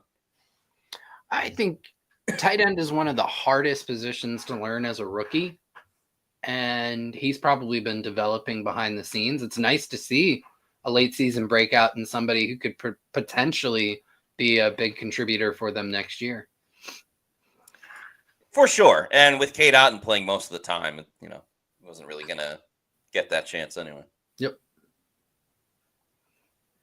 All right, Bryce Young with 20 seconds. What you going to do, Bryce Young? Just get it to midfield. Jesus Christ.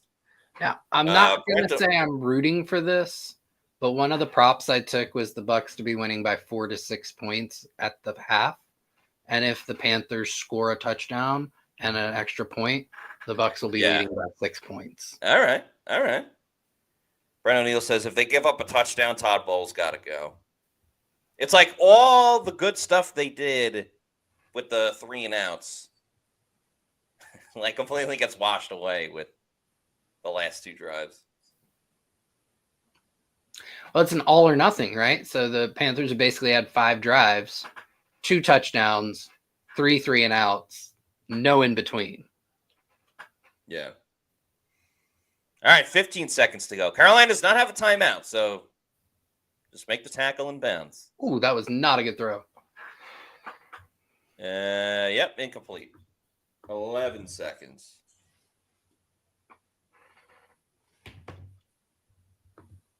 Ah, the Bucs were offside. So, Bubby.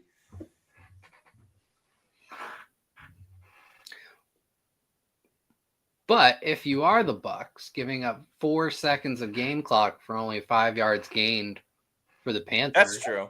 Not a terrible. Yeah, do it again. Do it again.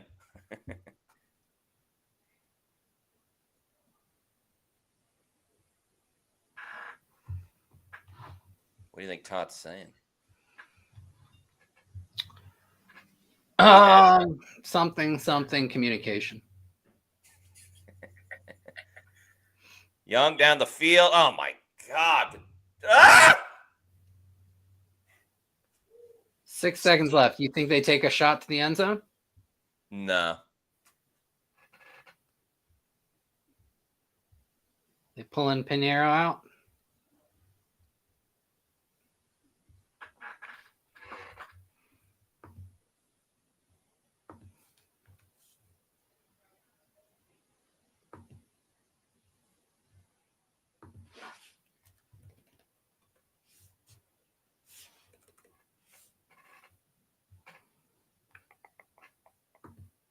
All right, one last drive. No.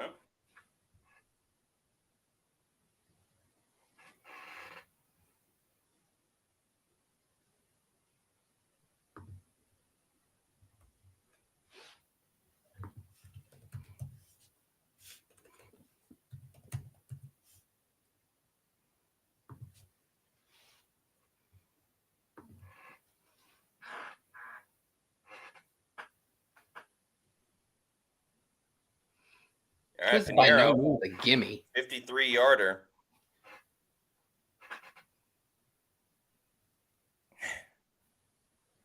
Eddie Pinheiro sucks against the Bucs. Well, that didn't help them. I mean, it did help the Bucs. Maybe I was speaking from the Panthers' point of view there.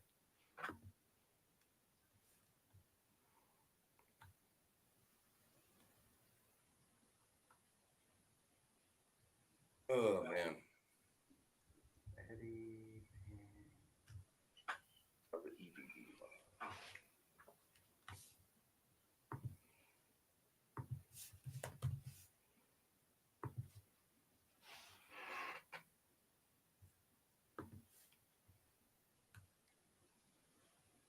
The Bucs owe Eddie Pinheiro.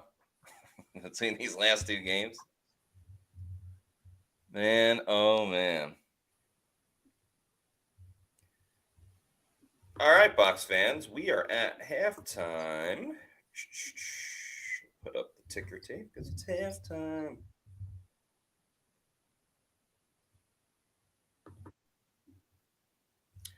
And we'll get to some comments, starting with Tyson C. Because Tyson C has a super chat. As he says, is this where we fall apart just before the half? They wanted to. They certainly wanted to, Tyson. But Eddie Pinheiro prevailed. So, yeah, he hasn't had a good season against Tampa Bay. He had a chance to win it for them, I want to say, last time they faced each other? The overtime game? Yeah. I don't think it was like last second, but like he would have won the game if he would have hit a couple of those. Yeah. Sounds about right.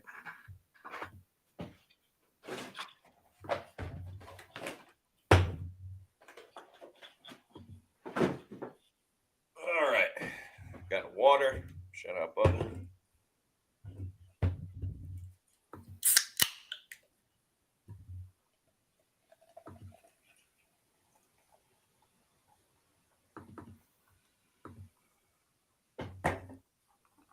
KGH for life wants to know, what the hell is Bowles doing with this defense?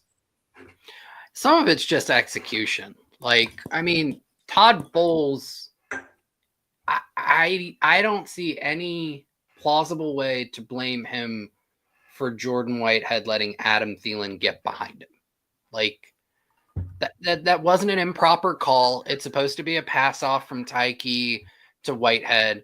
And if you've got Whitehead one-on-one with Adam Thielen deep, that shouldn't be that easy of a touchdown. Like, he just shouldn't let him. I don't see how Todd Bowles is to blame for that specifically. I guess that's just where I'm at on it.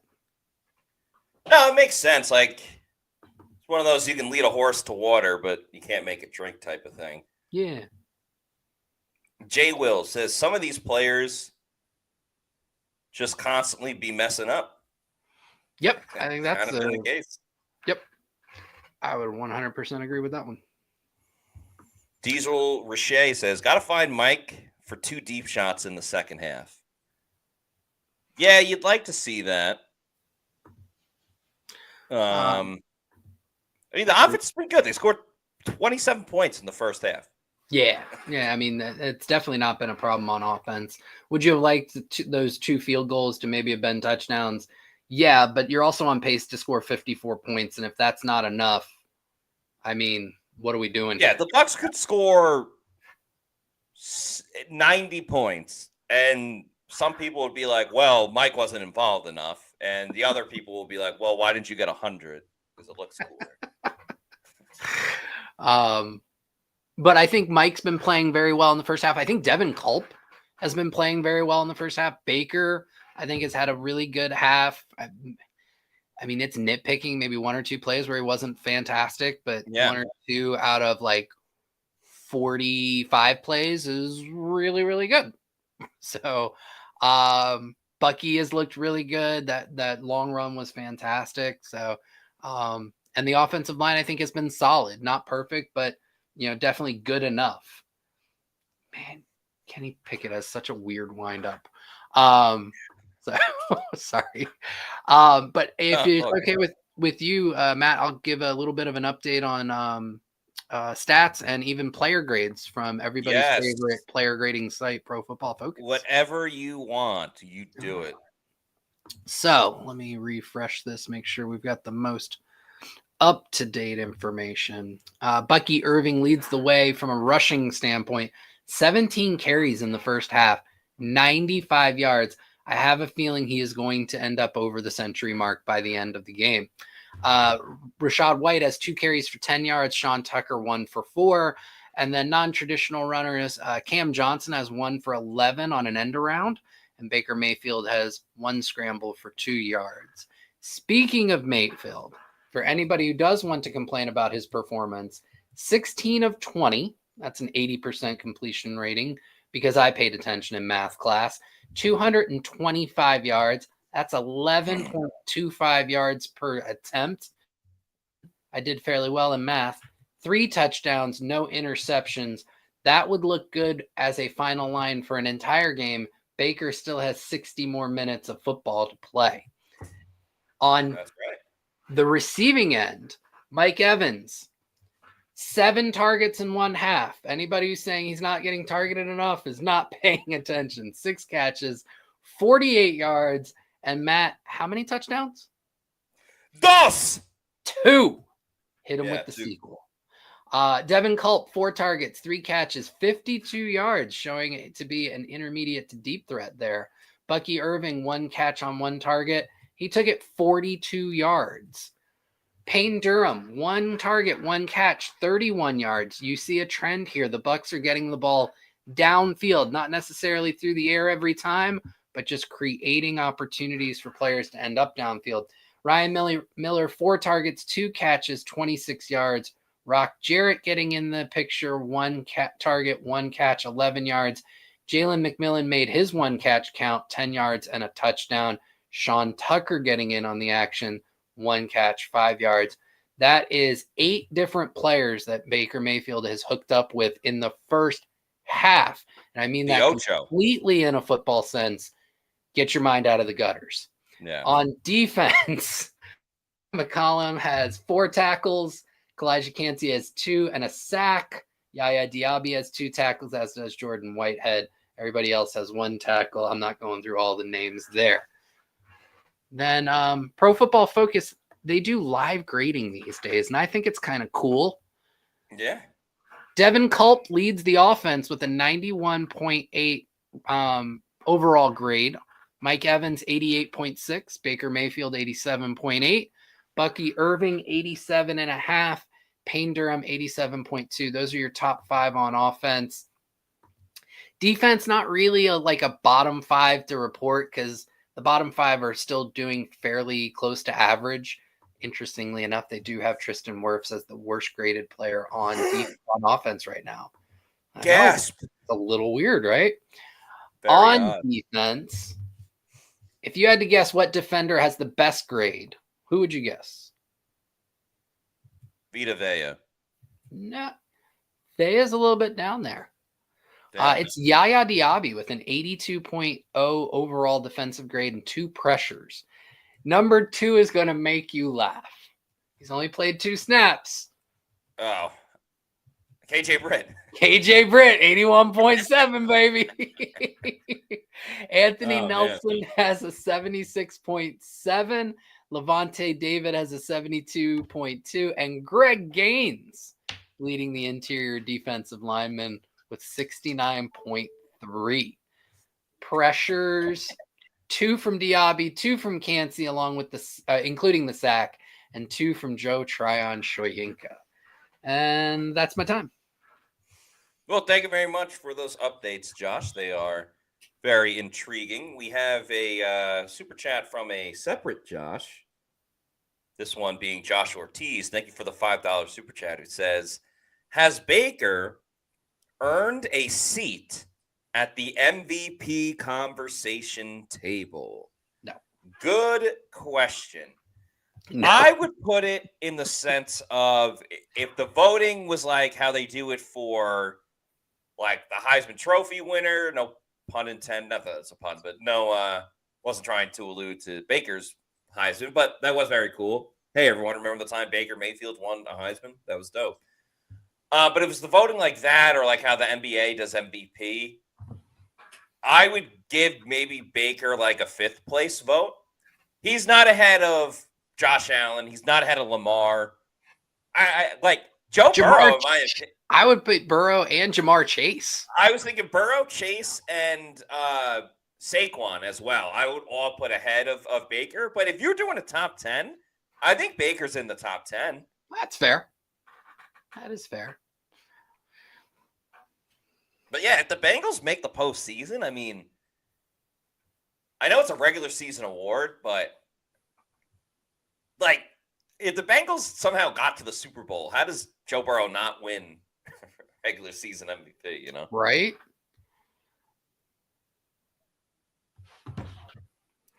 But it's a good question. Running Beard says, the mere fact that Baker could be in the MVP conversation is a very good thing. Totally agree. Baker just has more of the propensity for the bottom to drop out versus like how things go wrong for Josh Allen or Lamar Jackson.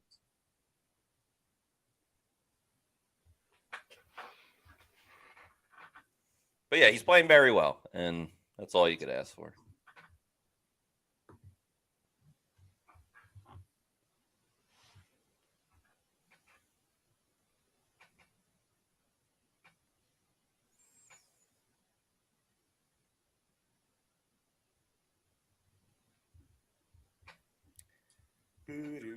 Let's see.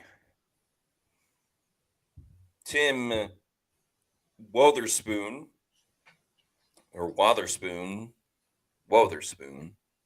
says 347 yards in the first half. Keep the foot on the gas. Go Bucs.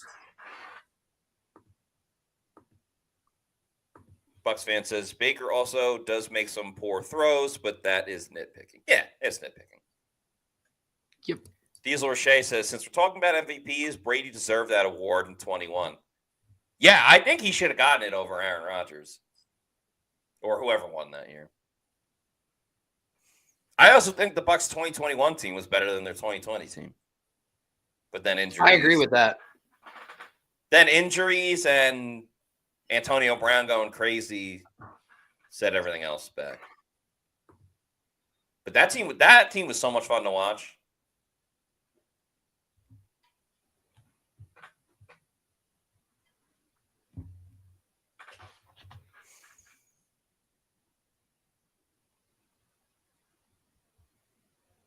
Act Fish Life says a better defense should help Baker so he doesn't feel the need to play hero ball.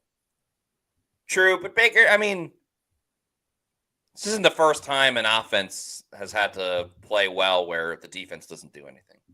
I mean, again, we're seeing it with Joe Burrow. Meets McGee with a $5 super chat. Thank you very much. Says, we have a Super Bowl caliber offense and a top 5 draft pick defense. Yeah, I do agree, at least with the offense for sure. I think it's Super Bowl caliber. Is it a step below like Detroit? Yeah, probably, but I still think it's really damn good. And yeah, I mean, this whole offseason has to be dedicated to fixing the defense. And we're about to start the third quarter. We made it through. We did it. We did it, folks.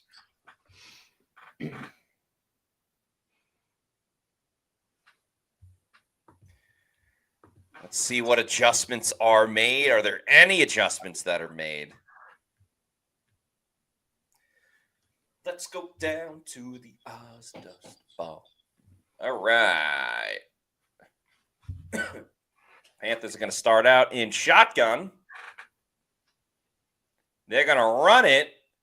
And they're going to run it for a loss of yards. Tyke Smith, Josh Hayes in the mix.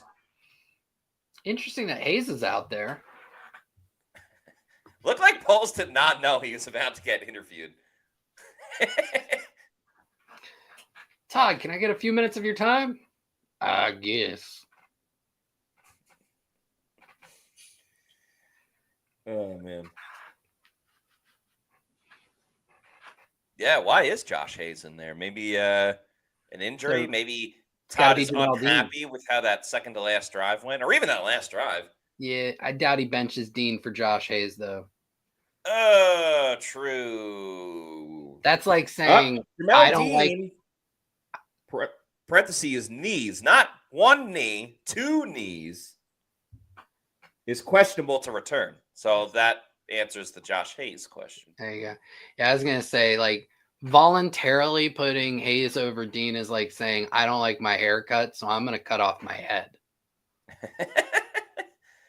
Damn. The disrespect to Josh Hayes.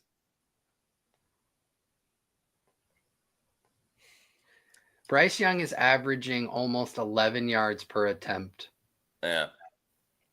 No, Bucs have no answer. Their answer is to force the Panthers to use timeouts early. Wow,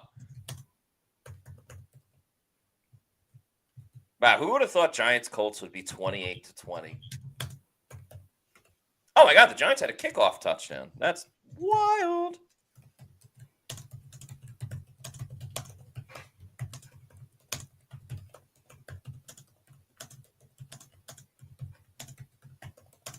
Brew Co-op says, I've never seen a defense so bad at zone coverage.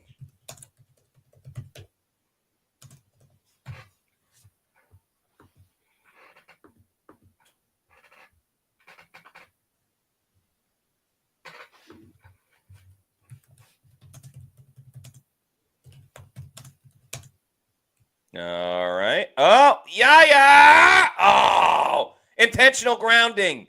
He grounded it. I think there was someone in that area. Who? The ghost of Christmas past? No, there was a tight end beyond the line of scrimmage, and you can say he legitimately was trying to get the ball there. Wait, hold on. What's his knee down? Oh, that's challenge it, Todd. The T-O-double-D. Throw that red flag. Throw it, Todd. Yaya's like, yes, everyone's going to get off my back.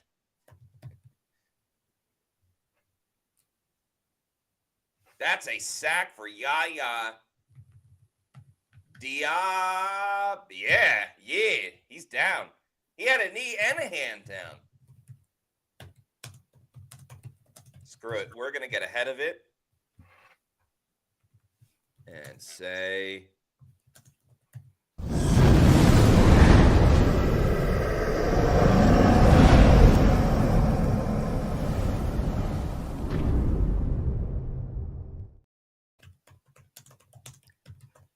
There you go, Yaya. Now we'll do the Yaya Diaby sack, which we haven't gotten to use that much this year. Hashtag sad.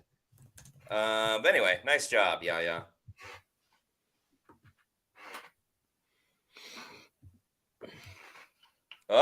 Bryce Young stumbles, and now it's back-to-back sacks. Look at Anthony Nelson's like, I'm Nelson. going to get the sack lead for outside linebackers.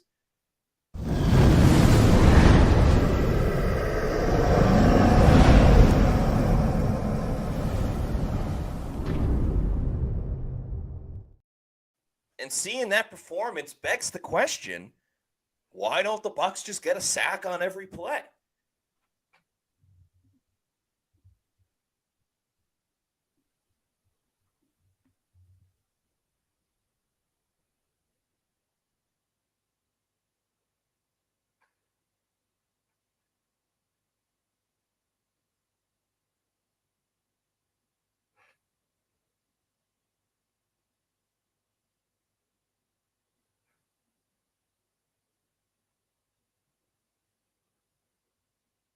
Well, nicely done. The 3-and-outs continue. The all-or-nothings continue. Actually, all or nothing. Sorry, the Panthers All did or get a nothing. first down.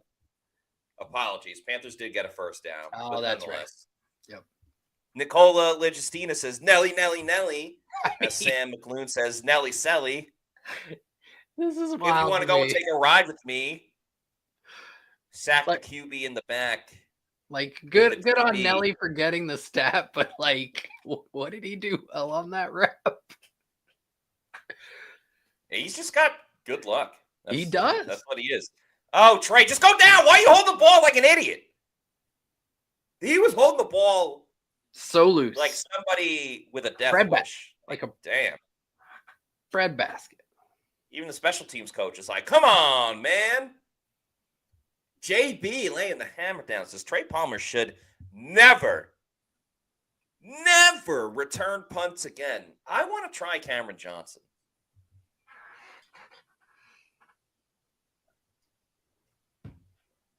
Virgin Boy says, can we take Palmer off of punt returns? He hasn't done anything. Joe M says, put Cam back there. King the 7 says, knees is wild. Not one, 2 knees.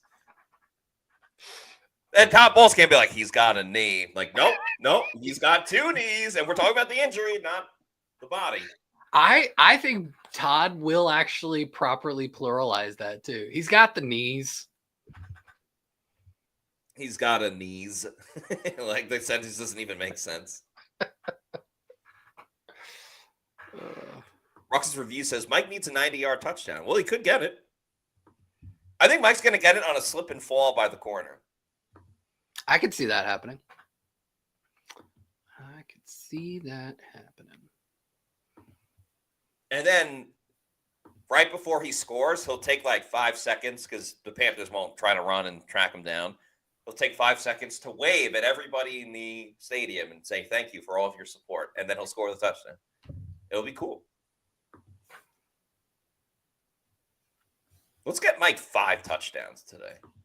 Like, that would just be dope, right? It would. Especially because he has a bonus tied to touchdowns. Yes, he does. He's on track to make that bonus. He will most likely not get his yardage bonus or his catches bonus. But the touchdown one, is, especially with today's 2, it looks like that's almost a lock.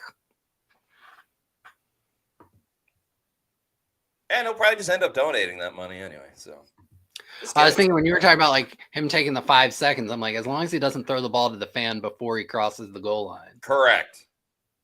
Though that would be one way to be a trendsetter. Like everyone's like, oh, Deshaun Jackson drops the ball at the goal line. Like, nah, Mike Evans just chucks it into the crowd. No matter what he does it different. Yeah. All right, Bucs backed up near their own end zone thanks to the silliness of Trey Palmer. Let's go play action. Play action, Mike Evans. Nope, they're going to be conservative and run it with Bucky. Should have thrown it. No gain on that one. Wow, Tanner McKee's coming in for Kenny Pickett. What happened with Pickett? All it says is that he's replaced Kenny Pickett. I don't know if it's injury or they're up 24-7. I don't know if that's a big enough lead to and his line looks okay. I don't know if his play is, but 10 of 15, 143 yards and a touchdown. Like that doesn't. Baker throws over the middle, caught by Jalen McMillan, and will make it a 3rd and short.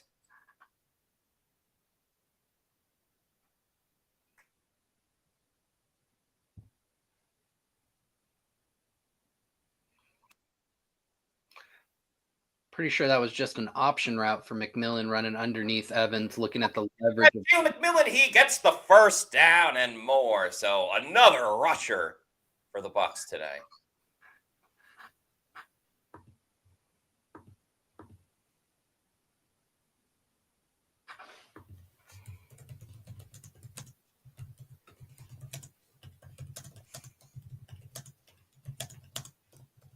JB says McMillan is smooth. Yeah, he's got some smoothness to his game.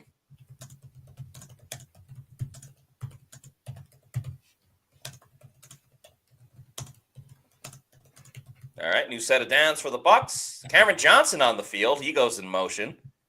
They're going to go play action. Baker throwing deep down the field. It's caught by Evans. He's at midfield and more. Look at him go! Yardage for Mike Evans on the play action. That's huge. He now needs less than 100 yards to hit 1,000. Yeet. Yeet. Let's go. That was dope. Wide open. A sea of Panthers around him, but no one close enough. Do it again. They'll never see it coming. Baker dumps it off to Marquise Bucky Irving. who gets a big gain, and the Bucs are in business. That was nice. Well, let's get another touchdown to Mike. He's only had, how many 3 touchdown games has Mike had? I think like only 1, maybe 2. What, 3 touchdown games this year? No, like in his career. Oh, I can do a quick check of that. Give me 1 second. He has not had one. So he had one in 2022 against Carolina. Dope. One in 2021 against Chicago. I was really hoping you were going to keep saying dope after each one. Just dope. Cool. Yeah. One against the Giants in 2019. Dope. As Bucky runs for about 7 yards. Mike Evans has played a lot of seasons. He has. He's played 11 to be exact. That's a lot as I cycle through these. And those are the 3. So if he can get another touchdown today, that will be his 4th 3-touchdown game of his career. And second, 50% of those would be against the Carolina Panthers. He likes playing the Panthers. Right. All right, 2nd and 4. Bucs run it with Marquise again.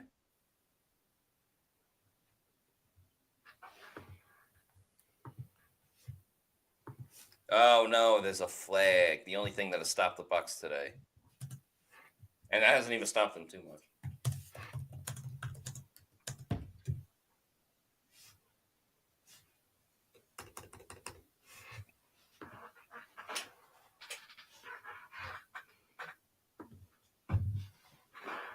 The Bucs were offsides.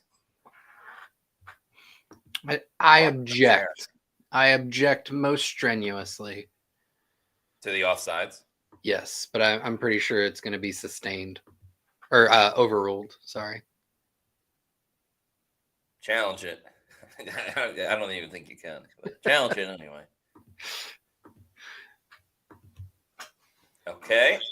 Rashad White in the game. Along with Ryan Miller, McMillan, and Mike Evans. Baker throwing. Caught by McMillan. He's down to the 10. That's a first down. I think it's Mike Evans' time. Oh, Jamel Dean is now out for the rest of the game with his knees. Yes. I mean, that sucks for him. We shouldn't be laughing at him. Yeah, I'm not laughing at him being injured. It's just like, did he injure both on the same play? One got knocked into the other. Both get hurt. Right, yeah.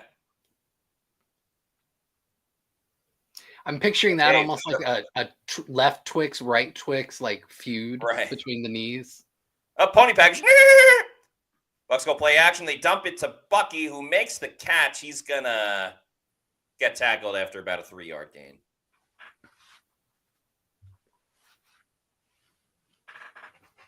Looks like a little bit of a slippery field at Raymond James Stadium. King 7 says his knees failed to leave the locker room at halftime. Terrible, but so funny.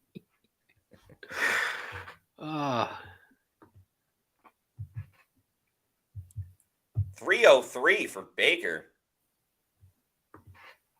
with 3 TDs.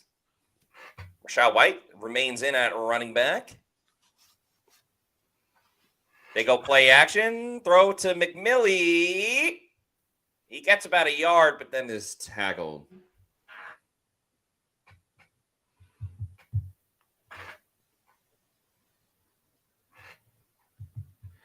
Mike Evans now up to 82 yards on the game, which gives him exactly 900 on the season. Very cool. He is exactly 100 yards away. I'm feeling Baker's going to run this in. Well, I'm going to Babe Ruth this. I'm saying Mike Evans break 1,000 yards today. Oh, touchdown, Payne Durham. Nice. Not on that play, though. The House of Payne. Is that his first career touchdown? Yep. And it's going to cost him a little bit of money. And he doesn't get to keep the ball. Some poor Bucs staffer now has to run into the stands and offer a lucky fan a whole lot of swag to get that ball back.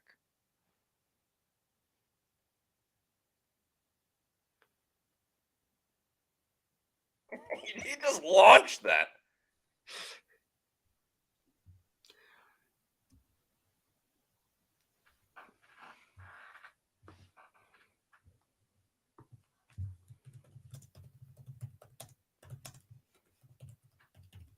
So congrats to Payne Durham. Oh, by the way, take that down.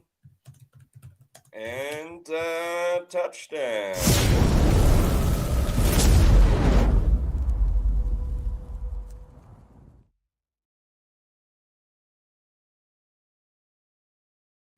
Everybody's getting involved today for the Bucs.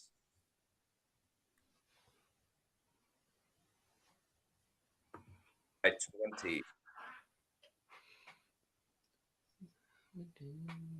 That was a long drive, too. It was. Mike Evans up to 27 fantasy points for those. Yeah. I think the Bucs are up plenty, and both teams should just punt to each other for the rest of the game. That would be nice. Yeah. And that's 4 touchdown passes for Baker Mayfield. He may win NFC Offensive Player of the Week. Yeah, especially with the way he's spreading the ball around. There's no real receiver to match him there. You could say Bucky, 101 yards, but he has no touchdowns. Yeah. He has 62 yards receiving, too, so 173 total yards, but he has no scores. I heard Malik Neighbors is kind of going off. Let's take a look there. Yeah, 4 catches, 103 yards, and a touchdown.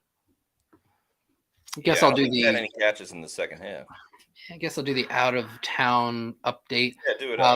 Buffalo 19-0 over the Jets. Jacksonville clinging to a close lead over the Titans 13-10. New Orleans has fallen behind Vegas 16-10. Giants currently holding off the Colts 28-20. Philly comfortably ahead of Dallas 27-7. And in that game, it looks like I forget who you said replaced Kenny Pickett, but he has not thrown a pass yet. Tanner McKee. Oh, that's right, Tanner McKee. Trey Cloutier says. I was gonna say, if I remember, he came out of Stanford. Trey Cloutier says Bucky TD, and I hit a $1,500 parlay. All right, I'll root for it. It'll screw over a bet for me, but $1,500 for you is way better than the $80 I'd win.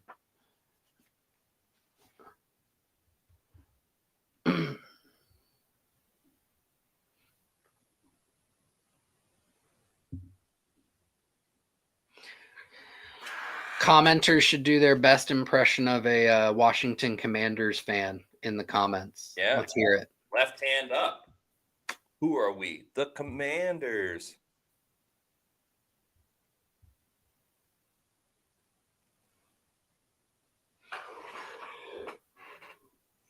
Ton of records and milestones today.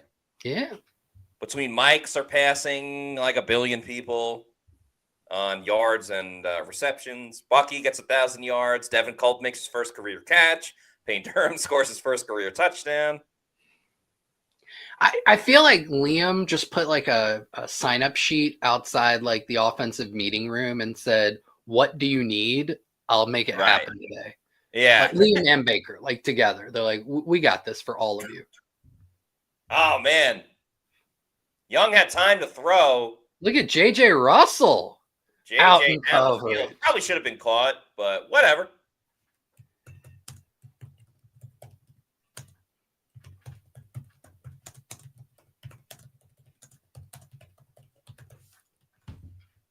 And great quarter by the Bucs defense, too. I wasn't happy with them. And Chris Braswell's in the game. That's fun. I guess you can do that when you're up 20. It does help.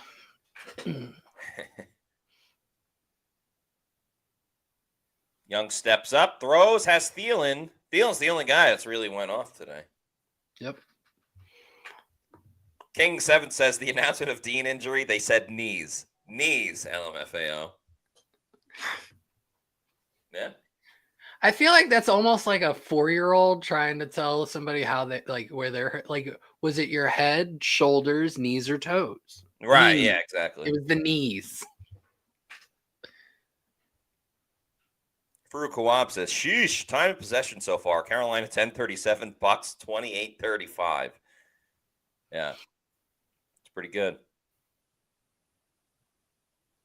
Well, it's also Carolina what They just scored. announced the knees injury. Yeah. Carolina scored on like 4 plays.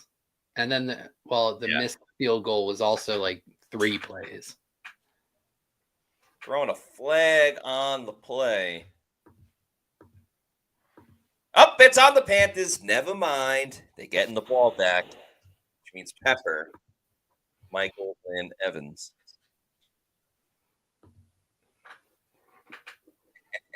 Bucs fan says punted biatch.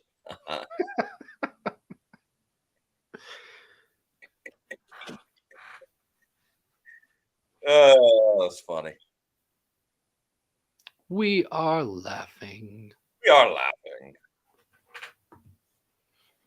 Oh my God, there's a duck on the field.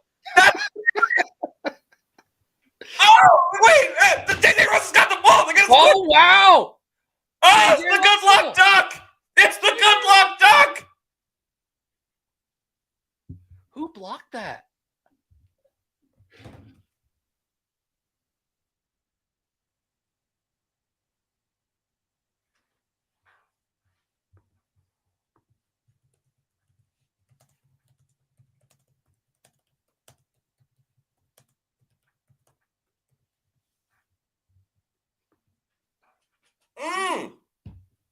Was that Joe Tryon-Shanka? It was Joe Tryon. Oh my God.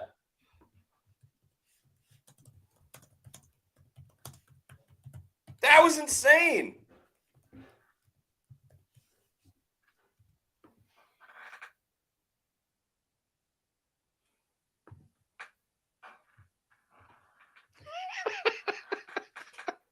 What a lucky duck. Somebody needs to corral that duck and bring it on the field every game.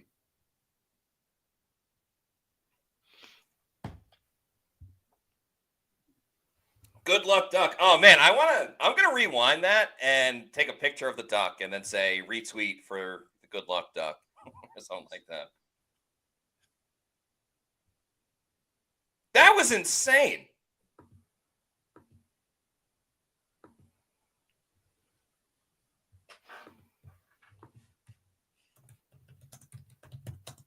That was wild. I need to get my bearings. That was pretty cool. What is the chat saying about that duck and about that play? I'll get to that in just a moment. Oh.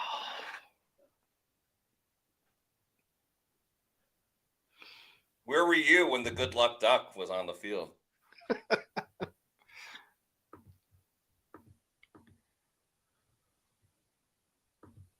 The good luck duck.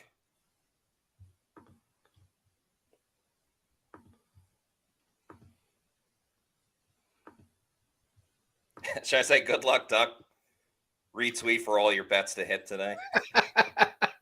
I do like that. I think that's really, really cool.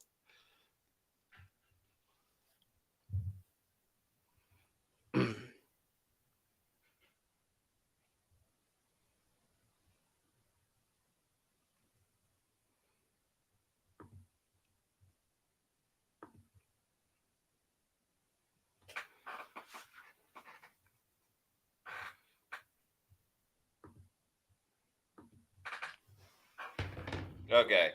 Sorry, we got to get to a lot of things. First of all, touchdown.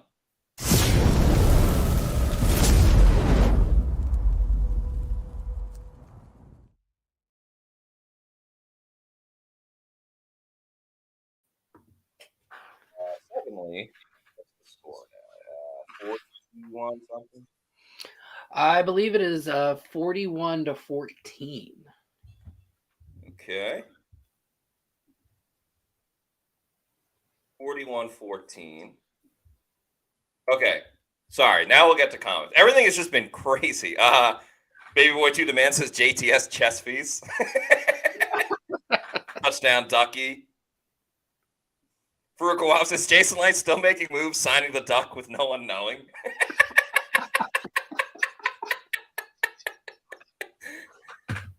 Barry Moore says, greetings from Australia, loving the show. Joe says, go Ducks. Ducky, Ducky, Ducky. It's the Bucky and Ducky show. Oh, I love it. Tampa Bay Buccaneers. Chuck Olson says, sign the Duck. Ducky, Ducky. Oh, and they're showing it. There's a staffer who's petting it and everything. And he is the epitome of Florida man. I gotta fast forward. He's the epitome of Florida man, too.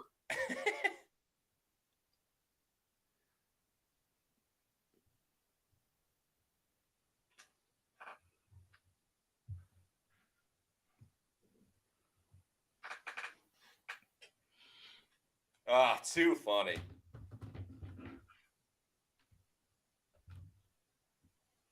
The good luck Duck. The Bucs have a rally duck. I like it.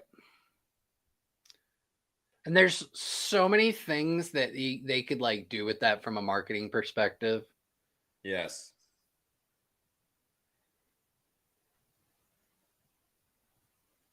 Put him in like a wetsuit and then he becomes your rubber ducky. Apparently they're doing the Ducky chant on the field.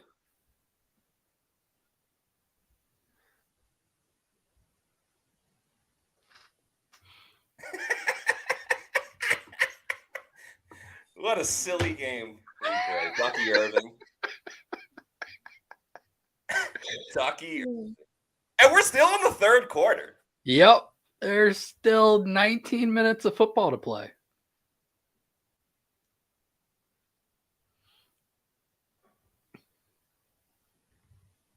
That's why sports are the best. If you don't like sports, I don't want to know you as a person.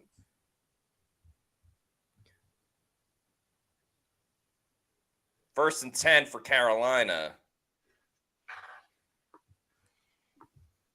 Gerald Marisalisi says, Duck only plays special teams. Minnie says that Duck needs to get his pads and get on the field ASAP. Playoff Ducky. Okay, that Duck is like a real baller because he got on the field without pads and he was like, yeah, don't care. I feel like and he only has feathers, so technically no hair, don't care. I feel like the post-game podcast today should be Duck, yeah, Bucs blowout Panthers. With a picture of Mike Evans and the Duck. Or like Bucky and the Duck. I love it. I hope Cliff got a good picture of the Duck. Yeah, hopefully.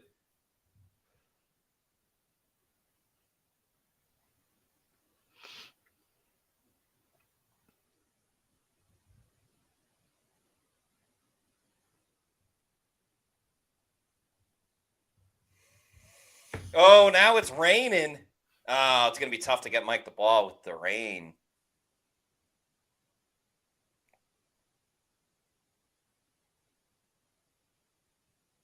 Oh, didn't see that one coming. That was an incomplete pass. Relax.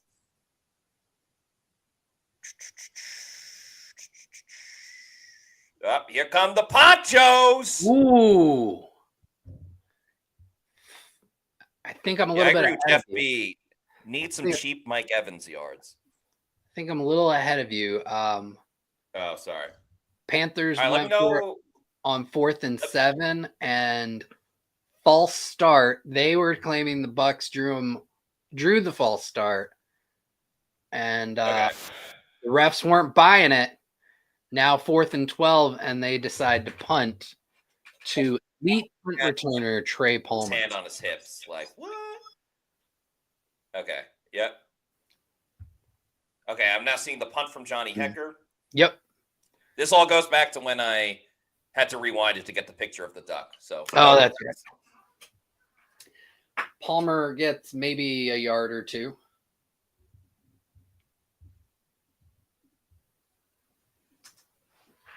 And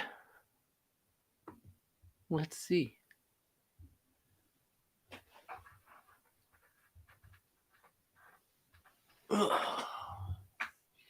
Giants still beating the Colts 28-20. Philly has opened their lead on Dallas 34-7. So they are matching the Bucs for the largest point differential of the day at 27 points. Vegas still over New Orleans 16-10. Jacksonville has opened up their lead over the Titans 20-10, and Buffalo is trailing the Bucs and the Eagles in that point differential race. They are now up 26-0 on the Jets. I feel like I got to tweet, where were you when the Bucs got the duck?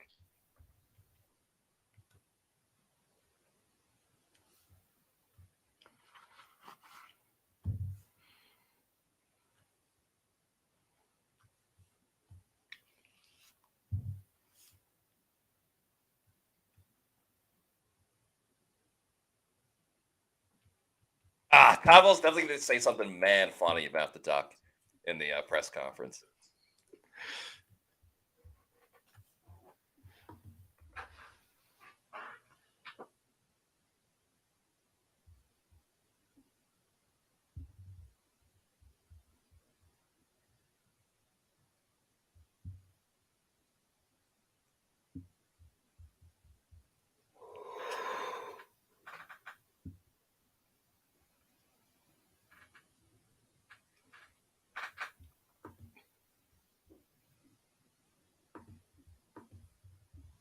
Man. Oh, Brian Thomas Jr. scored a touchdown. Let's go.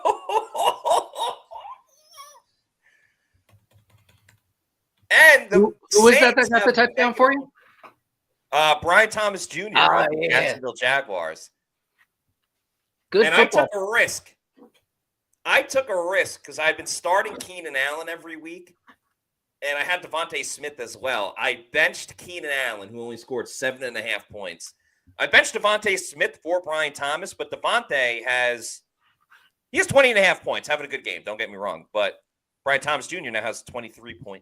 So ooh, made the right decision there. As Mike the Evans starts throwing, it's caught by Mike Evans. That's a first down, and every yard counts. 97 yards for Michael Lynn Evans on 8 catches, as Bucs fan says. 8 for 97 for Mike.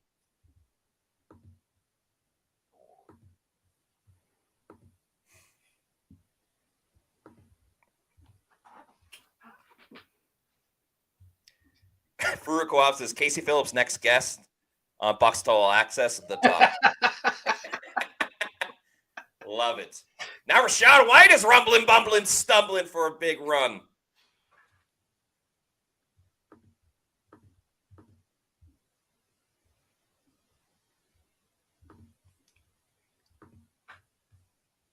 Man. Ducky.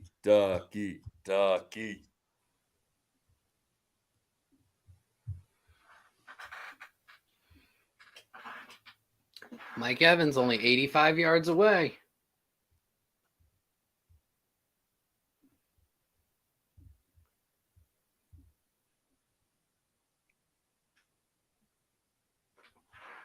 Rachaad White with a 3-yard run on a toss. Yep. You can still pepper Mike. Come on. Just feed Mike. Get him just take one deep shot with him. Throw a Hail Mary. Screw it. You're up by $1 billion.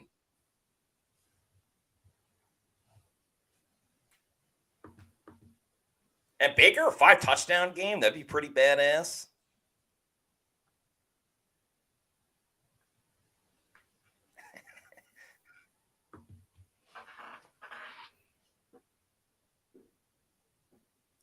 Pony package. Baker throws a swing pass to Bucky. Whoa! He gets the first down. Tiptoeing down the sideline, tries to do a spin move. And then he's out, but that's a first down.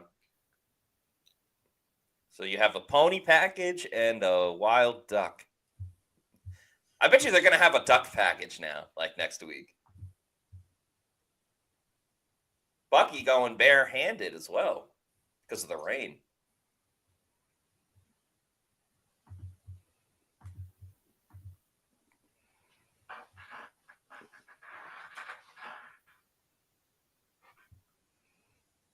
Bucs have only punted once in this game, if I remember. Yeah, right before the end of the second quarter. Yep. Ooh, that was a close Baker. Damn.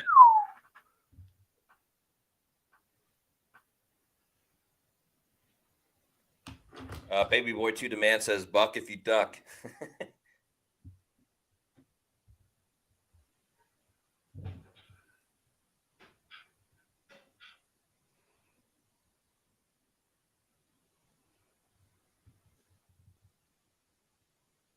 $339 yards for Baker.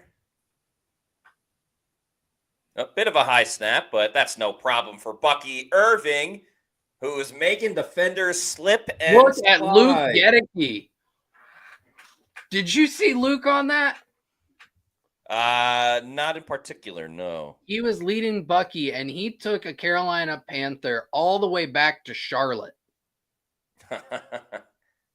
Watch, he's going to pull right with there Malk. on the replay. Yep, he's taking him for a ride. Malk seals, and Luke just takes him all. Oh, wow. Shout out offensive line. Shout out. JB says, Luke the lifter. All right, that's it for the third quarter. Bucs lead 41-14. It's a blowout, folks. That means put your fours up. Fours up. And since we're at a commercial break, we're going to talk about our friends over at Autograph. So people have asked us before, are you going to have a Pewter Report app? And the answer is no, because you can essentially get a Pewter Report app with the Autograph app. Autograph is what you already do as a fan. It's reading blogs, it's listening to podcasts, watching breakdowns, and it's all in one place, earning you rewards for every act of fandom that you do.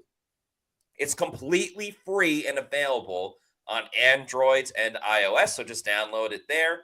Of course, it was co-founded as well by Tom Brady, the former Bucs quarterback, on the belief that devotion should be rewarded in the future. A fandom belongs to the fan. So it has all your Bucs coverage and content. They also have it for other sports like the NBA, WNBA, Major League Baseball, fantasy football, and NCAA sports. So you can read Pewter Report news, watch Pewter Report videos and podcasts, and get rewarded in one free app, all with the Autograph app, using the promo code Pewter to sign up. That's PEWTER. And shout out to our friends over at Walk-Ons. The Bucs Bucs social media team just tweeted out what the duck just happened. And it's a close-up of the duck. I love Jill and her team. Yeah, they're great. I'm telling you, this duck is going to be a rallying cry. Bucky Irving now up to 180 total yards in this game. And it's got me wondering. Let's see here.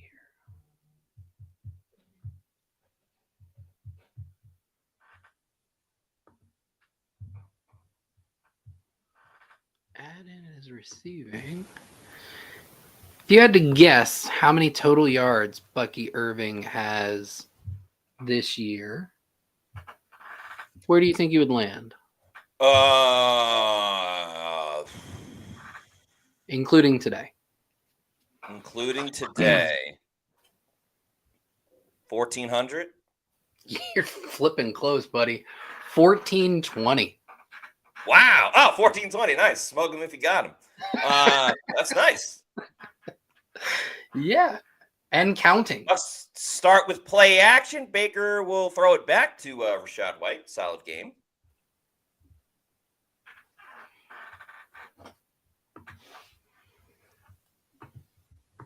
All right, let's get some more Mike receiving yards. This could also be the second time that the Bucs get over 50 this year. I mean, they'd have to score twice, but I mean, the way this game's going, anything can happen.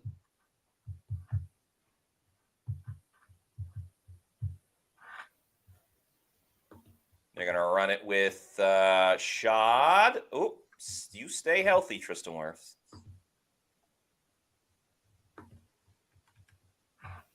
I mean, this is what? The third time the Bucs have... So they scored 40 against the Chargers. So it's at least the second time they've scored 40. They obviously scored New Orleans. 51. Well, what I was going to say next is they scored 51 against the Saints. So that's right. I mean, that's pretty awesome to say that you have 3 games where you've scored at least 40 points, 1 game where you scored 50. And again, like the Saints game, you had the scoop and score. Actually, this one, you had the special teams touchdown as well. Oh, someone scored in the Colts game. Oh, free play. Throw it to Mike. They threw it to Mike. I think it's a first down. Don't you hurt him. No woman. I think, so where he caught it, it was a first down. Give him the catch. Yeah. What are you doing? What? Come on. Get your crap together. No, he was short, you moron, idiot, jerk face. He catches the ball right there. That's a first down. Mike Evans is fighting for every single yard. Give him it. Boo. But I also think he technically ran backwards.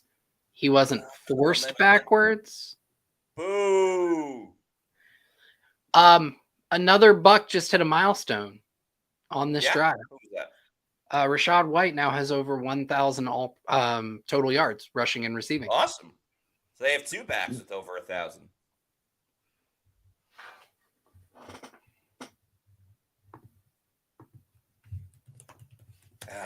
Man. They should have declined the penalty. Jalen McMillan, he's going to waltz into the end zone.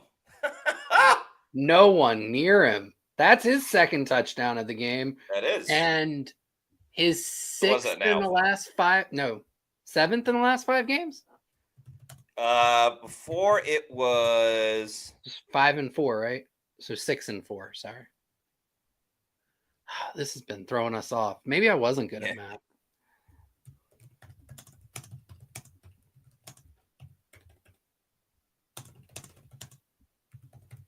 Okay, touchdown video.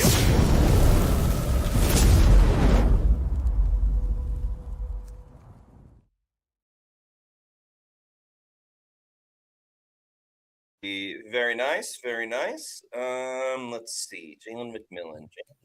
I tweeted about it before. Yes, that's now 6 touchdowns. In the last 4 games. Yes.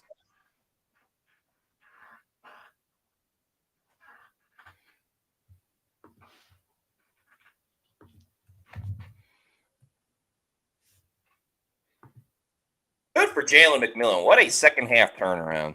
Right?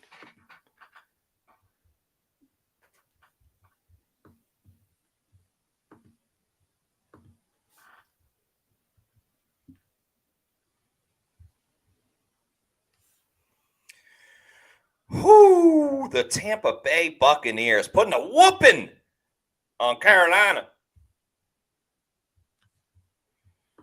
48-14.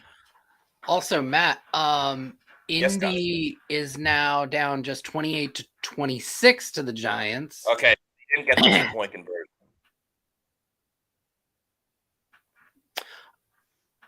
The Giants have the ball, so I'm not sure if it was. Looks like it was a. Yeah, they missed the 2 points. Sorry. Yep. Oh, some more. Some more stats and accomplishments. Maybe it came from Scott Smith. Per Scott Smith, Baker Mayfield has tied his single-game career high with 5 touchdowns today. Touchdown passes. He first had a 5-touchdown game against Cincinnati while playing for the Cleveland Browns in October of 2020.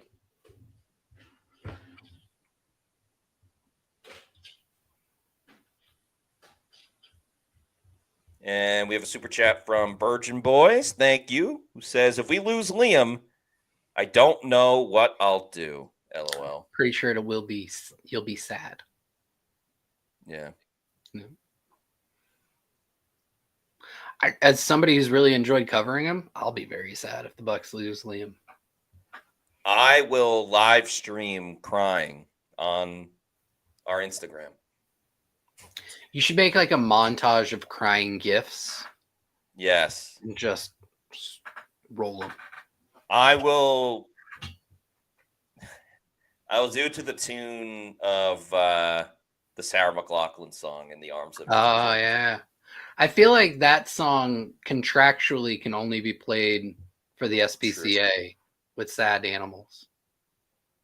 Well, now that the Bucs have a rally duck, I will call PETA. Technicality. You, sir. Smart man. May I do Time of Your Life? Okay. By Green Day. I like it. Something unpredictable.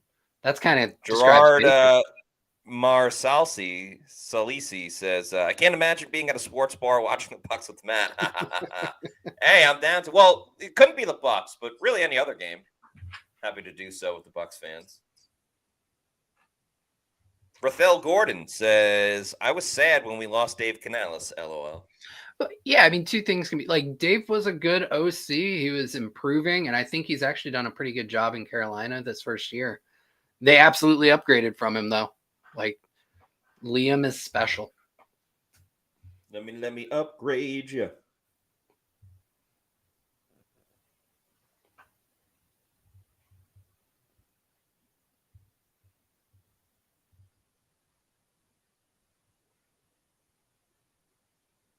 Let me upgrade you.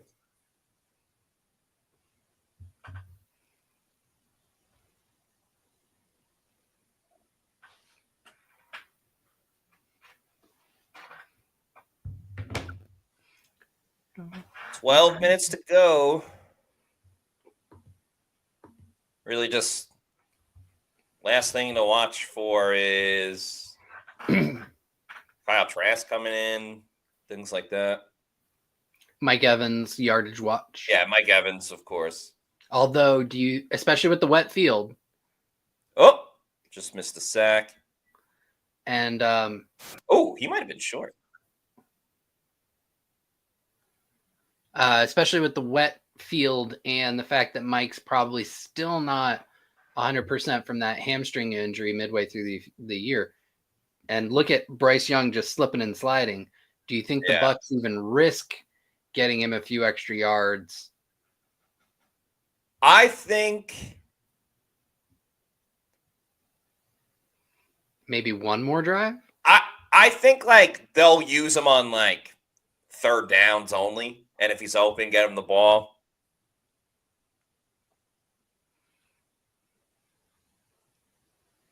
Because Mike is a team first guy, but that record does mean a lot to him. It does, and I know it means a lot to a lot of people in that building. Yeah, I just given that Ravens game, and it's not like it's out of reach for him next week when they have a lot more to play for at that point. I say you hold him back for the rest of the game. I say go for the record. No risk it, no biscuit. Saquon Barkley just went for over 2,000 yards, so congrats to him. He's got a shot at Dickerson's. Yeah, Dickerson's. It would be so funny if he does it against the Giants. Oh, Mara just. Oh, the Giants just scored. They're up 35-26. Yeah, I know. Our parlay's done. Yeah. Unless Joe Flacco can do something miraculous. They don't call him Miracle Joe for nothing. I don't think they actually call him that, but Nah. if they did, it wouldn't be for nothing.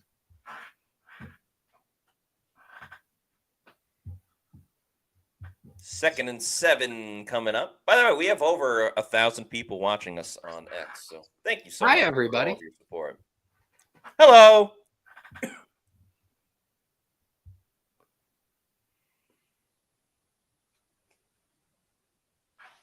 Bucs are now fighting with the Eagles for the most points scored. Bucs lead 48-41 over Philadelphia. Second and 7 for Carolina. Young Getting completes the pressured. catch.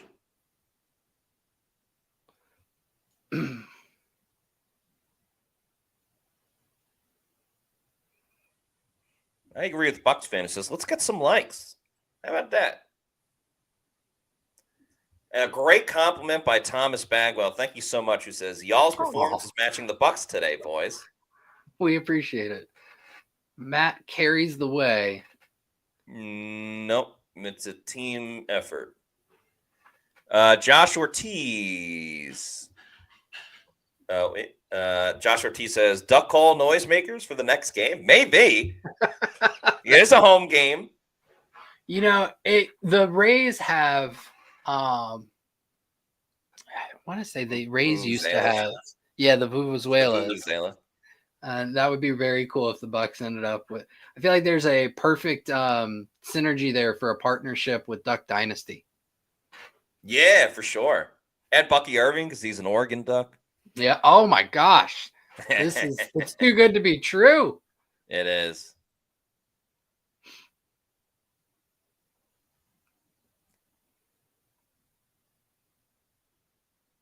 Young's pass is caught. I don't know how. Too bad there wasn't a Husky on the field because the Bucs have like 1,000 Washington players. They do. That what? Gaines, Vea, Culp, McMillan, JTS. Yep. That's like 10% of their roster. Yeah. Joshua Ortiz says Aflac. Yeah, that's a good advertising. That's right true. there. Nicola Logistina says, biggest Commanders fan of all time today. Yeah, I do think the over on those Bucs viewers for Sunday Night Football is going to hit today. Oh, Chris Braswell, the ball's out. The Panthers will cover it, but nice job. Chris Braswell with the strip sack. Good little dip on the outside there. Yeah. I think that was against, because Taylor Moton's out. I want to say that's against Josh Neiman. Is that right? Anyway, let's play the sack video.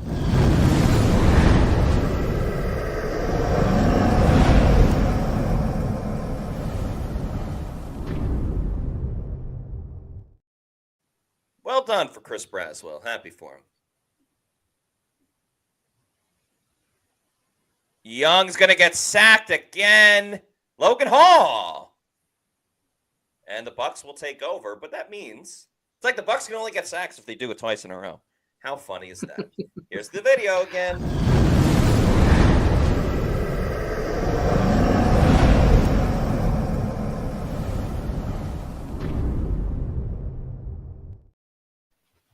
And we got a comment from Brian Duncan, who says, a blowout win by the Bucs on my birthday. What more could a guy ask for? Great call, by the way, Matt and Josh.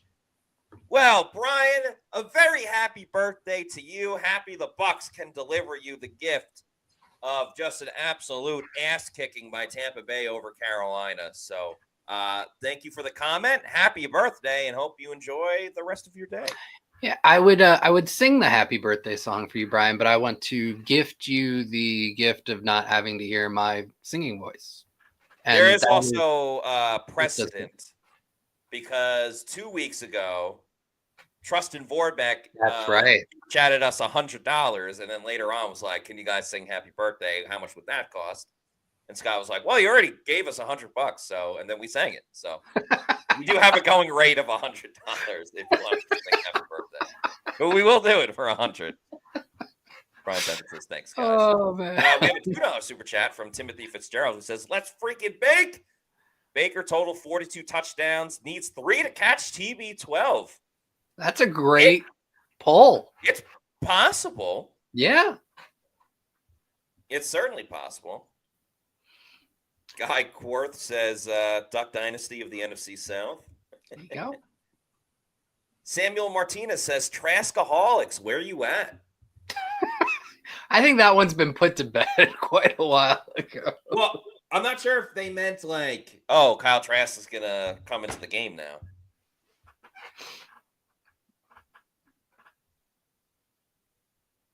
Joe M says, is Mike done for the day, or do we try to get him some more yards? That's kind of what we were talking about earlier. We'll see on the next drive. I would probably guess that he's probably done. I hope he's still in, but he's likely that's it. By the way, do you think, because Nicola says, I can't believe a duck is our new mascot. Do you think next week, like, they put the duck on the big screen and I hope a standing ovation? I hope the Bucs organization and the Glazers like adopt the duck, and I hope that it becomes. I want to see the duck at practice, like on Wednesday. It's like they're all put a little whistle around it. Yes, give the duck an orange quarterback jersey, red non-contact. Yeah. Okay, Kyle Trask is in the game, and so is Sean Tucker. So, yep, that answers all your Mike Evans stuff.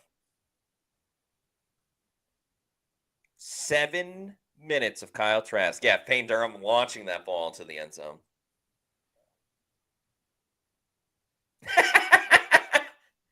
Oh, no, poor kid.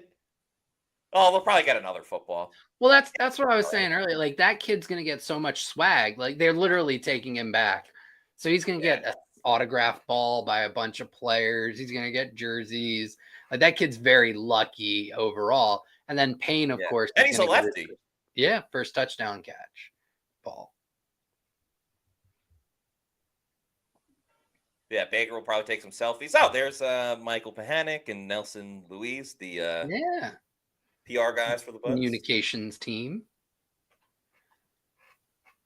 Yeah, he looks happy. Yeah, he'll be all right. All right, he's on camera. This kid's eating it up. All right, Buffalo's up 40-0 on the Jets. So they are also in the running with the Bucs for who's going to score the most today. 3rd and 5. Kyle Trask is going to throw the ball. Nope, he's going to run it with Sean Tucker. Oh, Sean Tucker got the first down. Why are the Bucs fighting through all season? Just kept fighting through.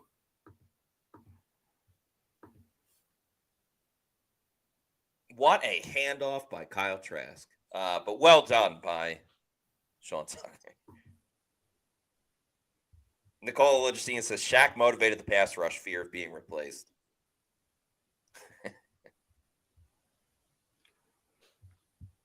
Maybe they just line up Mike at the goal line. That'd be fun. Indy scored again. They're now down 35-33 to the Giants. Go, Sean Tucker. Oh, my God. Sean Tucker's incredible. Look at him. Just busting through. They should really play this guy a lot. Things have been too good for the Bucs. Let's argue about playing time for Sean Tucker. I was literally just thinking that. Like, in a game where everyone plays well, Rachaad White averages almost 6 yards a carry. There's still going to be the Sean Tucker needs more touches. And for the record, Rachaad White has 3 more yards on the same amount of carries in this game. I'm tweeting, things have been too good for the Bucs. Let's argue about Sean Tucker's playing time. That would be the funniest graphic for the post-game show. Should Sean Tucker be RB2? That's the big takeaway. Jeff B says, Tucker. Q's44 says, okay, yeah. Natural bodybuilding over 50 says, Tucker. Oh, natural bodybuilding over 50. If the Bucs score again, you should change your name to natural scoring points over 50. Natural Bucs scoring over 50. Josh Wee says Trask with 14 handoffs.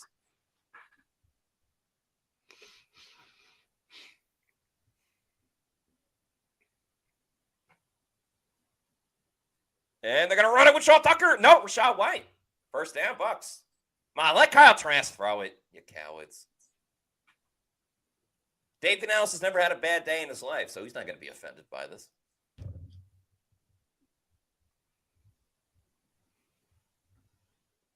RESPCC. That's what Todd Bowles is showing to Dave Canales. Come on. Should have given Mike the ball. Come on. Shawnee Tucks.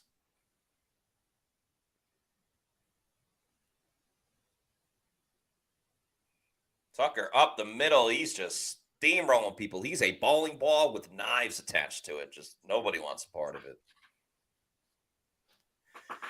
Oh, playoff football. I love it. I love it. I know this is the last week of the season, but yeah, some Saturday game. Oh, that'd be sick if the Bucs played on Saturday. They won't, but it would be sick.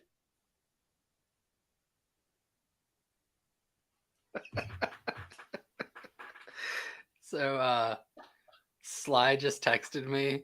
He was asking me to confirm whether I would keep somebody on the most disappointing list.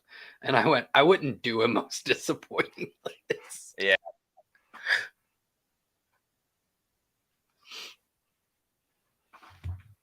Yeah, just make the most disappointing like one sentence. Like nobody. Bucs played great. Have a good day, everybody. Yeah, I mean, technically speaking, you could say the safeties. Like Whitehead and Edwards haven't had a great day. But I mean, that is splitting hairs. Right. And I also don't think every most disappointing has to have a crazy list. Like, why are we going to nitpick for the sake of nitpicking? Yeah. And I think it's important, like, we do it. It's a tradition. Like, and there's always going to be room to improve. And there's context behind it, too. Like, whoever makes today's most disappointing, they're the most disappointing of the players who played today. But in other games, they may not have, with the same performance, they may not be most disappointing. It's just when everyone plays wonderfully, the couple of guys who play, that's most disappointing. Yeah, I agree. When everyone plays like trash, the guys who play, that's your most impressive. Farouk says Jamel's knees was disappointing.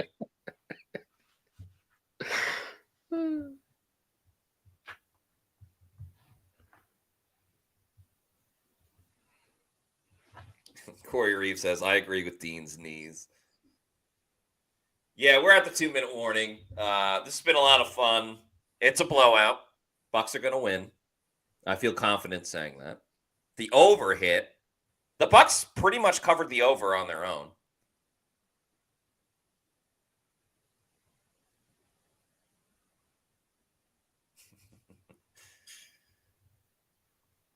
Zoya says, Bucs 550 plus total yards, 40-minute time of possession. Why can't they just do this every week? I know. Or really pretty much just last week, and then be like, Bucs just need to beat the Saints next week, and by God, they're in the playoffs. Giants scored another touchdown. Oh, my God. 42-33 over the Colts with 2:57 left to play. I think our parlays are dying. Yeah. That's all right. I didn't bet the farm on it. So, Joshua says, all due to Todd's genius. Diesel Roche says, 85 yards needed next week from Mike. Well, we'll definitely have some drama. Joshua Porter says, think of how good this offense would be if we had Chris Godwin all year long, if only. That's huge. Well, and here's the great thing. Name any major contributor to the Bucs offense this year. They're all under contract for next year outside of Ben Bredesen and Chris Godwin. Those are the only two. Even technically speaking, Liam Cohen, although he can easily break his contract for a very specific reason that he's definitely going to be a hot name for. Yes, like I technically could be dating Dua Lipa, but I am not. And she actually just got engaged, so congrats to her.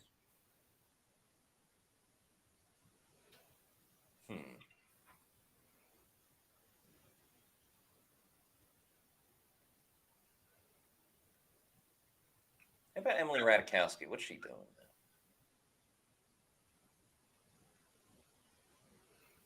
now?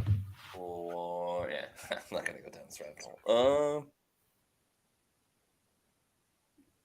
Farouk Wab says Bucs running game should eat next week, too. Yeah, shout out to Alipa. Great artist. Or Sabrina Carpenter. She's newly single. All right, Kyle Trask takes another knee. Yeah, isn't I feel like I saw something like that. There was a big controversy, and now she's signal. Like, didn't her? Yeah, it was her and Barry Keoghan. Her guy apparently cheated on her or something. Some type of love triangle. It's getting denied. I don't know. All right. We'll do one last knee, and then we'll close it out. Bucs win 48-14. A fantastic victory by Tampa Bay. They took it to Carolina. Bucs do their job now. Hopefully, the Commanders do theirs. Just went back and forth with a couple of texts. I think Bucs fans are really going to enjoy most disappointing today. Okay. Definitely be on the lookout for it. Okay, that's going to do it for us on this afternoon show. The Bucs win 48-14. So we have one more video to play.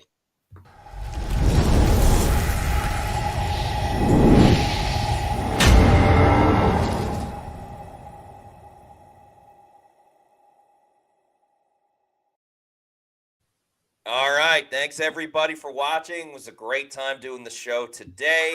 Bucs win. Now they need to root for the Commanders. This was a lot of fun. We'll have the Pewter postgame show around 5 o'clock-ish. Stay tuned for that. We'll have the Pewter Game Day show next week as well. So until next time, for Josh Capo, I'm Matt Matera saying thanks, everybody, for watching. Have a happy New Year, everyone, because the New Year is coming up in the middle of the week, and we'll see you next week for another edition of the Pewter Game Day show. Out.